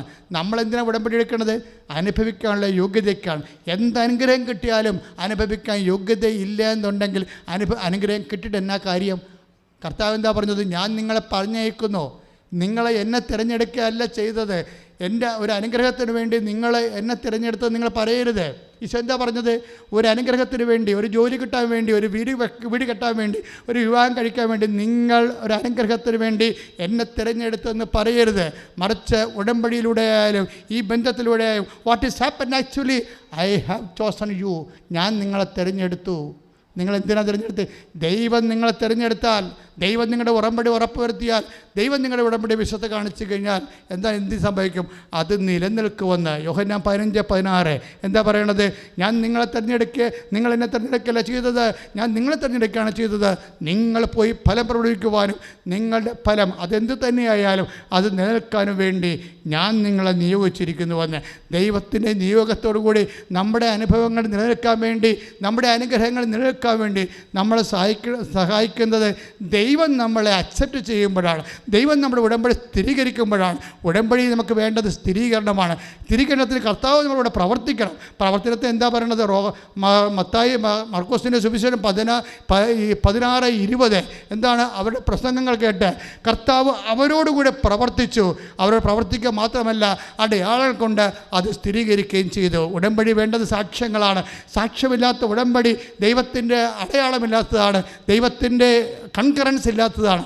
അതുകൊണ്ട് എത്രയും വേഗം കണ്ണീരോടെ പ്രാർത്ഥിക്കും, കർത്താവേ എൻ്റെ ഉടമ്പടി സ്ഥിരീകരിച്ച് തരണമെന്ന് പ്രാർത്ഥിക്കണം, എൻ്റെ ഉടമ്പടിക്ക് അടയാളം തരണമെന്ന് പ്രാർത്ഥിക്കണം. So that I may testify you, നിൻ്റെ ജീവന്, നിൻ്റെ പുനരുത്ഥാനത്തിന് ഞാൻ സാക്ഷിയാകാൻ വേണ്ടി എൻ്റെ ഉടമ്പടിക്ക് അടയാളം നൽകണമെന്ന് പ്രാർത്ഥിക്കുക. കർത്താവായ ദൈവമേ, എൻ്റെ ഉടമ്പടി സ്ഥിരീകരിക്കണമേ, എനിക്ക് അനുഭവിക്കാൻ യോഗ്യത തരണമേ. കർത്താവേ, എൻ്റെ ഉടമ്പടി സ്ഥിരീകരിച്ചുകൊണ്ട് എനിക്ക് അടയാളം നൽകിക്കൊണ്ട് എൻ്റെ സുവിശേഷത്തിൻ്റെ സാക്ഷിയാക്കി മാറ്റണമേ. ശ്രദ്ധിക്കട്ടെ മക്കളെ, എബ്രഹാത്തിനെ പോലെയില്ല.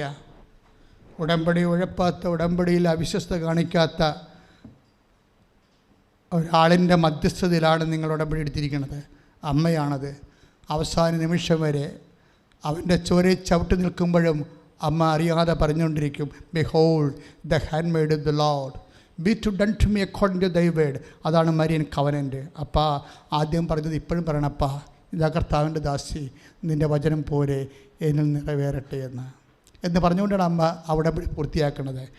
ഒരു കാലത്തും ഏത് കാലാവസ്ഥയിൽ സ്വന്തം മകൻ ഒരു കുറവിറച്ചിയായിട്ട് മരത്തിൽ കെട്ടിത്തൊങ്ങുമ്പോഴും അമ്മ അതിൻ്റെ ആ രക്തത്തെ ചവിട്ടിക്കൊണ്ട് അമ്മ ഉടമ്പടിയായി ഉറപ്പിച്ചുകൊണ്ട് നിൽക്കും. ആ ആളിൻ്റെ പേരിലാണ് നിങ്ങൾ ഉടമ്പടി എടുത്തിരിക്കുന്നത്. ലോകം കണ്ട, മനുഷ്യരാശി കണ്ട, ഇത് സോളിസ്റ്ററി ബെസ്റ്റ് ഓഫ് ഹ്യൂമാനിറ്റി എന്ന വേഴ്സ് എന്ന് പറഞ്ഞിരിക്കുന്ന മനുഷ്യരാശിയുടെ ഏക അഭിമാനം എന്താണത്? അമ്മയാണ്. അമ്മയുടെ മധ്യസ്ഥ വിശ്വസ്തത, അമ്മയുടെ ദൈവതിരുസന്നിധിയിലുള്ള ഏറ്റെടുപ്പും, ആ ഏറ്റെടുപ്പിന് അന്ത്യം വരെ കർത്താവിൻ്റെ വചനം പാലിച്ചുകൊണ്ട് സുവിശേഷം സാക്ഷിയാകാനുള്ള അമ്മയുടെ മധ്യസ്ഥതയിലാണ് നിങ്ങൾ ഉടമ്പടി ഇരിക്കുന്നത്. പ്രാർത്ഥിക്കുക, അമ്മേ പരിശുദ്ധമ്മേ, അമ്മയെപ്പോലെ ഏത് കാലാവസ്ഥകളാണ് മാറി മാറി വന്നാലും സന്തോഷത്തോടെ വിശുദ്ധതയോടെ അത് പാലിച്ച് പൂർത്തിയാക്കുന്ന പരിശുദ്ധാത്മാവിനാൽ, ഉടമ്പടിയുടെ പരിശുദ്ധാത്മാവിനാൽ എന്നെ അഭിഷേകം ചെയ്യണമേ, എന്നെ അനോയിന്റ് ചെയ്യണമേ, എന്നെ അഭിഷേകം ചെയ്യണമേ. വളരെ ശക്തമായ ദൈവ ചൈതന്യം ഓളം വെട്ടുന്ന ഒരു സമയമാണ്. വിശ്വാസത്തിൻ്റെ പ്രാർത്ഥനയുടെ 2 മണിക്കൂർ ആരാധനയുടെ ശക്തമായ അഭിഷേക നിമിഷത്തിലാണ് നിങ്ങളും ഓൺലൈനിൽ പ്രാർത്ഥന കൂടുന്നവരും. ആ ഓൺലൈനിൽ പ്രാർത്ഥന എപ്പോൾ കൂടിയാലും ഇതേ ഇഫക്റ്റിലാണെന്നുള്ളത് സാക്ഷ്യങ്ങൾ പരിശോധിക്കുക മനസ്സിലാകും. അതുകൊണ്ട് രോഗമുള്ളിടത്തൊക്കെ കൈവെക്കുക, രോഗമുള്ളിടത്ത് കൈവെക്കുക. ഉദരരോഗമുള്ളവരെ ഉദരത്തിൽ കൈവെക്കുക. കിഡ്നി രോഗികളെ നടുവിൽ കൈവെക്കുക. ശ്വാസകോശ രോഗികളെ, ഹൃദയ രോഗികളെ, കരള രോഗികളെ നെഞ്ചിൽ കൈവെക്കുക. തൈറോയ്ഡ് രോഗികൾ, ടോൺസിറ്റ് രോഗികൾ തൊണ്ടയിൽ കൈവെക്കുക. ശിരസംബന്ധമായ രോഗങ്ങളുള്ളവരെ ശിരസ് കൈവെക്കുക. സ്പോണ്ടിലോസിസ്കാർ പിൻകഴുത്തിൽ കൈവെക്കുക. PCOD രോഗമുള്ളവരെ അടിവയറ്റിൽ കൈവച്ച് പ്രാർത്ഥിക്കുക. പാങ്ക്രിയാസ് രോഗമുള്ളവരെ നെഞ്ചിൻകൂടിന് താഴെ കൈവച്ച് പ്രാർത്ഥിക്കുക. മക്കളില്ലാത്തവരെ കൂടിന് താഴെ കൈവച്ച് പ്രാർത്ഥിക്കുക. ഇപ്പോഴും കർത്താവ് നിങ്ങളെ അനുഗ്രഹിക്കുന്ന സമയമാണ്. ഒരുപക്ഷെ ഈ ഒരു മാസത്തിലെ ഏറ്റവും വലിയൊരു സമയമാണ് നിങ്ങളുടെ. അനേകായിരങ്ങൾ ഈ സമയത്താണ് ദൈവം ഇടപെട്ടിരിക്കുന്നത്. കർത്താവേ, ഞാൻ മക്കൾക്ക് വേണ്ടി പ്രാർത്ഥിക്കണം. ഈശോയെ, അങ്ങയുടെ പുരോഹിതൻ, അങ്ങയുടെ അഭിഷിക്തൻ, എൻ്റെ 36 കൊല്ലത്തെ കൃപാനയുടെ യോഗ്യതയാൽ ഞാൻ ഈ മക്കൾക്ക് വേണ്ടി പ്രാർത്ഥിക്കുന്നു. കർത്താവേ, ഈശോ കൃപാസ്ഥാനത്താരെ ജീവനോടെ പ്രത്യക്ഷപ്പെട്ട പരിശുദ്ധ അമ്മയുടെ മാധ്യസ്ഥത്താൽ ഈ മക്കൾക്ക് വേണ്ടി പ്രാർത്ഥിക്കുന്ന കർത്താവേ, അമ്മേ പരിശുദ്ധമേ ദേവമാതാവേ, അമ്മയുടെ പ്രത്യക്ഷീകരണം സ്ഥിരീകരിക്കാൻ കർത്താവേ ഈ മക്കൾക്ക് അടയാളങ്ങൾ നൽകണമേ. മർക്കോസ് 16:20 പ്രാർത്ഥിക്കുന്ന കർത്താവേ, കർത്താവ് അവരോട് കൂടെ സഹകരിച്ചതുപോലെ കർത്താവെ ഞങ്ങളോട് കൂടെയും കർത്താവ് സഹകരിക്കണമേ. കർത്താവെ അടയാളങ്ങൾ കൊണ്ട് കർത്താവെ ഉടമ്പടിയെ സ്ഥിരീകരിക്കണമേ. കർത്താവെ ഓൺലൈനിൽ പ്രാർത്ഥിക്കുന്നവരെ കർത്താവ്, തീർത്ഥാടന ഉടമ്പടിയിൽ ഇവിടെ നിന്ന് പ്രാർത്ഥിക്കുന്നവരെ എല്ലാവരുടെ ഉടമ്പടികളെ കർത്താവെ ഉടമ്പടി ചെയ്യാൻ പോകുന്നവരെ കർത്താവെ കേൾക്കുന്നുമ്പേ ഉത്തരം അറിയുന്ന നല്ല ദൈവമേ, 65:23 പ്രാർത്ഥിക്കുന്നു, 24 ഐസയ 65:24 പ്രാർത്ഥിക്കുന്നു. ഞാൻ കേൾക്കുന്നുമ്പേ, ഞാൻ വിളിക്കുന്നുമ്പേ അവർക്ക് ഉത്തരമടക്കം കർത്താവെ. ആ വാക്കം കർത്താവെ അങ്ങ് പാലിച്ചുകൊണ്ട് കർത്താവ് ഇപ്പോഴ് ഉടമ്പടി എടുക്കാമെന്ന് തീരുമാനിക്കുമ്പോൾ തന്നെ കർത്താവെ അവരുടെ ആവശ്യങ്ങളുടെ മേൽ കർത്താവെ നിന്റെ വരത് കറന്നിട്ടുള്ള പ്രാർത്ഥിക്കുന്നു. എൻ്റെ കർത്താവിൻ്റെ ഉന്നതമായ നാമത്തിൽ സഭയുടെ അധികാരത്തിൽ കുരിശിൻ്റെ അടയാളത്തിൽ ദൈവശക്തിയാൽ ഈ കാലമെല്ലാം എടുത്ത ഉടമ്പടി എടുത്തുപോയവരുടെ പ്രാർത്ഥനയാൽ മധ്യസ്ഥ പ്രാർത്ഥനയുടെ ശക്തിയാൽ യേശുവിന്റെ നാമത്തിൽ കൃപാസ്ഥാനം ജീവനോടെ പ്രത്യക്ഷപ്പെട്ട പരിശുദ്ധ അമ്മയുടെ മധ്യസ്ഥത്തിൽ മാരക രോഗങ്ങള് തിരവേദികള് യേശുവിന്റെ നാമത്തിൽ മാറിപ്പോകട്ടെ. പ്രിയമുള്ളവരെ, ജീവിതത്തിൻ്റെ എല്ലാവിധ നിങ്ങളുടെ സാക്ഷ്യങ്ങൾ പരിശോധിക്കും, മനസ്സിലാകും. എത്ര ഹെവി ഡ്യൂട്ടിയുള്ള വിഷയമായാലും, കാലഹരണപ്പെട്ടെന്ന് വിചാരിച്ച വിഷയമായാലും, ഫയൽ ക്ലോസ് ചെയ്ത വിഷയമായാലും, വർഷങ്ങളായിട്ട് നടക്കാത്ത കാര്യമായാലും അമ്മ അത് നടത്തി തരും. അതുകൊണ്ട് തന്നെ നിങ്ങൾ സന്തോഷമാണ് ഉണ്ടാകേണ്ടത്. നിങ്ങൾക്ക് സന്തോഷത്തോടെ പ്രാർത്ഥിക്കാൻ പറയണതിൻ്റെ അന്വർത്ഥമാകുന്നത് ഉടമ്പടിയിലാണ് കാര്യം. ഉടമ്പടി ഒരാൾ ഉഴപ്പിയാലും ഈശോ അത് ഏറ്റെടുത്തിരിക്കും. അതുകൊണ്ട് നിനക്ക് സന്തോഷിക്കാം. പക്ഷേ അതേസമയം തന്നെ വിശ്വസ്തത പാലിക്കണമെന്നാണ് ഇന്നത്തെ കർത്താവിൻ്റെ വചനത്തിൻ്റെ അകംപൊരുള്. കർത്താവെ, ഇപ്പോഴും ഞങ്ങൾ പ്രാർത്ഥിക്കുന്നത് ഒത്തിരിയേറെ സാമ്പത്തികമായ ക്ലേശങ്ങൾ അനുഭവിക്കുന്നവരെ ഞങ്ങൾ ഈ സമയത്ത് മനസ്സിലോടുത്ത് പ്രാർത്ഥിക്കുന്നു കർത്താവെ. അതുപോലെ തന്നെ കർത്താവെ, പഠനങ്ങളിൽ ഓരോരുത്തരും എത്താത്തവർ, പഠനം കൂമ്പടഞ്ഞു പോയവരെ അവരെ ഇപ്പോഴും അങ്ങേക്ക് സമർപ്പിച്ചുകൊണ്ട് പ്രാർത്ഥിക്കുന്നു കർത്താവെ. ഈശോ, ജോലി നഷ്ടപ്പെട്ടവരുണ്ട് കർത്താവെ, ജോലിക്ക് വേണ്ടി പ്രാർത്ഥിക്കുന്നവരുണ്ട്, അവരെ ഓർത്ത് പ്രാർത്ഥിക്കുന്നു കർത്താവെ. ഈശോ, വിവാഹം ഒത്തുവരാത്തവരെ, ഒത്ത വിവാഹം കർത്താവെ അത് നഷ്ടപ്പെട്ടു പോയിക്കൊണ്ടിരിക്കുന്നവരെ, വിവാഹത്തിൻ്റെ മോചനത്തിൻ്റെ വക്കിലെത്തിപ്പോയവർ കർത്താവെ, അവരെല്ലാം സമർപ്പിച്ച് പ്രാർത്ഥിക്കുന്ന കർത്താവെ. പരീക്ഷ എഴുതുന്നവരെ, യോഗ്യത പരീക്ഷകൾ, മത്സര പരീക്ഷകൾ കർത്താവെ എല്ലാം എഴുതുന്നവരെ, എഴുതിപ്പോയി കഴിഞ്ഞവരെ കർത്താവെ, അത് പൊളിഞ്ഞു പോയല്ലോ എന്നോർത്തിട്ട് തോക്കുമെന്നല്ലോർത്ത് വിചാരിച്ച് വിഷമിച്ചിരിക്കുന്നവരെ എല്ലാം നീ ഏറ്റെടുക്കണമേ കർത്താവെ. എസെക്കിയേലിന് 37-ാം അധ്യായത്തിൽ കർത്താവെ എല്ലാം ജീർണ ചസ്തികളുടെ മേൽ ആത്മാവ് ചലിച്ചതുപോലെ കൈവിട്ടുപോയ എല്ലാ അവസ്ഥകളുടെ മേൽ, നിർജ്ജീവമായ കടകൾ, കമ്പോളങ്ങൾ, വ്യവസായങ്ങൾ, വ്യാപാരങ്ങൾ, റിസോർട്ടുകൾ, അതുപോലെ ഹൗസ് ബോട്ടുകൾ, അതുപോലെ മത്സ്യത്തൊഴിലാളി മേഖലയിലുള്ള എല്ലാ തകർച്ചകൾ, കടങ്കര് വള്ളങ്ങൾ ഇരുന്ന് പോകുക കർത്താവ്. എസെക്കിയേൽ 37 പ്രാർത്ഥിക്കുന്ന കർത്താവ്, ഈശോയെ തകർന്ന ജീർണ ചസ്തികളിലൂടെ ആത്മാവ് ചലിച്ചപോലെ മറിയ പരിശുദ്ധ അമ്മയിൽ അധിവസിച്ച പരിശുദ്ധാത്മാവ്, ഉടമ്പടിയുടെ ആത്മാവ് ഇപ്പോൾ കർത്താവ് നിങ്ങളുടെ ജീർണതകളിലൂടെ സഞ്ചരിക്കട്ടെ. യേശുവിൻ്റെ നാമത്തിൽ മാരക രോഗങ്ങൾ, തീരാവ്യാധികൾ, ജീവിത ദുരിതങ്ങൾ, സാമ്പത്തിക കടങ്ങൾ, നഷ്ടപ്പെട്ട തൊഴിലുകൾ, തോറ്റുപോയ പരീക്ഷകൾ എല്ലാം ഈശോ ഈ നിമിഷം ഏറ്റെടുത്തുകൊണ്ട് നിങ്ങൾ അനുഗ്രഹിക്കട്ടെ, ഏറ്റെടുക്കട്ടെ, നിങ്ങൾ വിജയിക്കട്ടെ, ശ്രുതിക്കട്ടെ. ഹല്ലേലൂയ.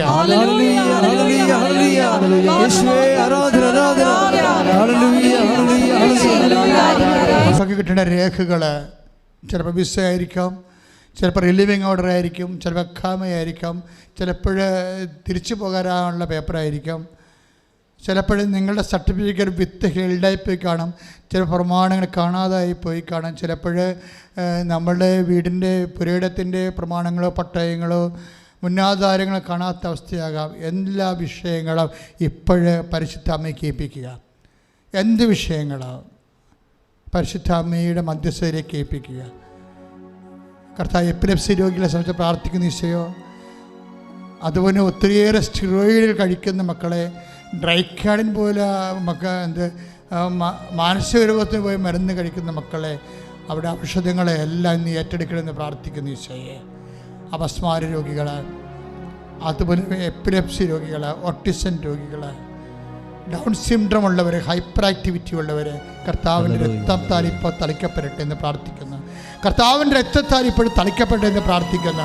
വിവിധ രോഗങ്ങൾ ഉള്ളംകാലം മുതൽ ഉച്ച വരെ കർത്താവ് ഏറ്റവും വലിയ കീമോയായ കർത്താവിൻ്റെ രക്തത്താൽ കിഡ്നി രോഗങ്ങൾ, കർത്താവ് കരരോഗങ്ങൾ, ക്യാൻസർ രോഗങ്ങൾ യേശുവിൻ്റെ നാമത്തിൽ സൗഖ്യമാകട്ടെ. ശ്രദ്ധിക്കട്ടെ. കൃപാസന താരയിൽ നടന്ന പരിശുദ്ധമ്മയുടെ പ്രത്യക്ഷീകരണത്തിന് സാക്ഷികളായി ഞങ്ങളെ ഉയർത്തണമേ എന്ന് പ്രാർത്ഥിച്ചുകൊണ്ട് ശിരസ് നമിച്ച് നമുക്ക് ആശീർവാദം സ്വീകരിക്കാം. Hallelujah, hallelujah, hallelujah. മഹത്വം, മഹത്വം, ആരാധന, ആരാധന. Hallelujah, hallelujah, hallelujah. യേശുവേ ആരാധന. മഹത്വം, മഹത്വം, ആരാധന, ആരാധന. Hallelujah, hallelujah. യേശുവേ ആരാധന. Hallelujah, hallelujah. മഹത്വം, മഹത്വം, ആരാധന, ആരാധന. Hallelujah, hallelujah. യേശുവേ നന്ദി, യേശുവേ ആരാധന. Hallelujah, hallelujah, hallelujah, hallelujah. മഹത്വം, മഹത്വം, ആരാധന, ആരാധന. Hallelujah, hallelujah, hallelujah. യേശുവേ നന്ദി, യേശുവേ ആരാധന. ഹല്ലേലൂയ. പരിശുദ്ധ പരമമാ ദിവ്യകാരുണ്യമേ, ഇന്നും എന്നും അങ്ങേക്കാരാധന. പരിശുദ്ധ പരമമാ ദിവ്യകാരുണ്യമേ, ഇന്നും എന്നും അങ്ങേക്കാരാധന. പരിശുദ്ധ പരമമാ ദിവ്യകാരുണ്യമേ, എന്നും എന്നും അങ്ങേക്കാരാധന. ആവേ, ആവേ, ആവേ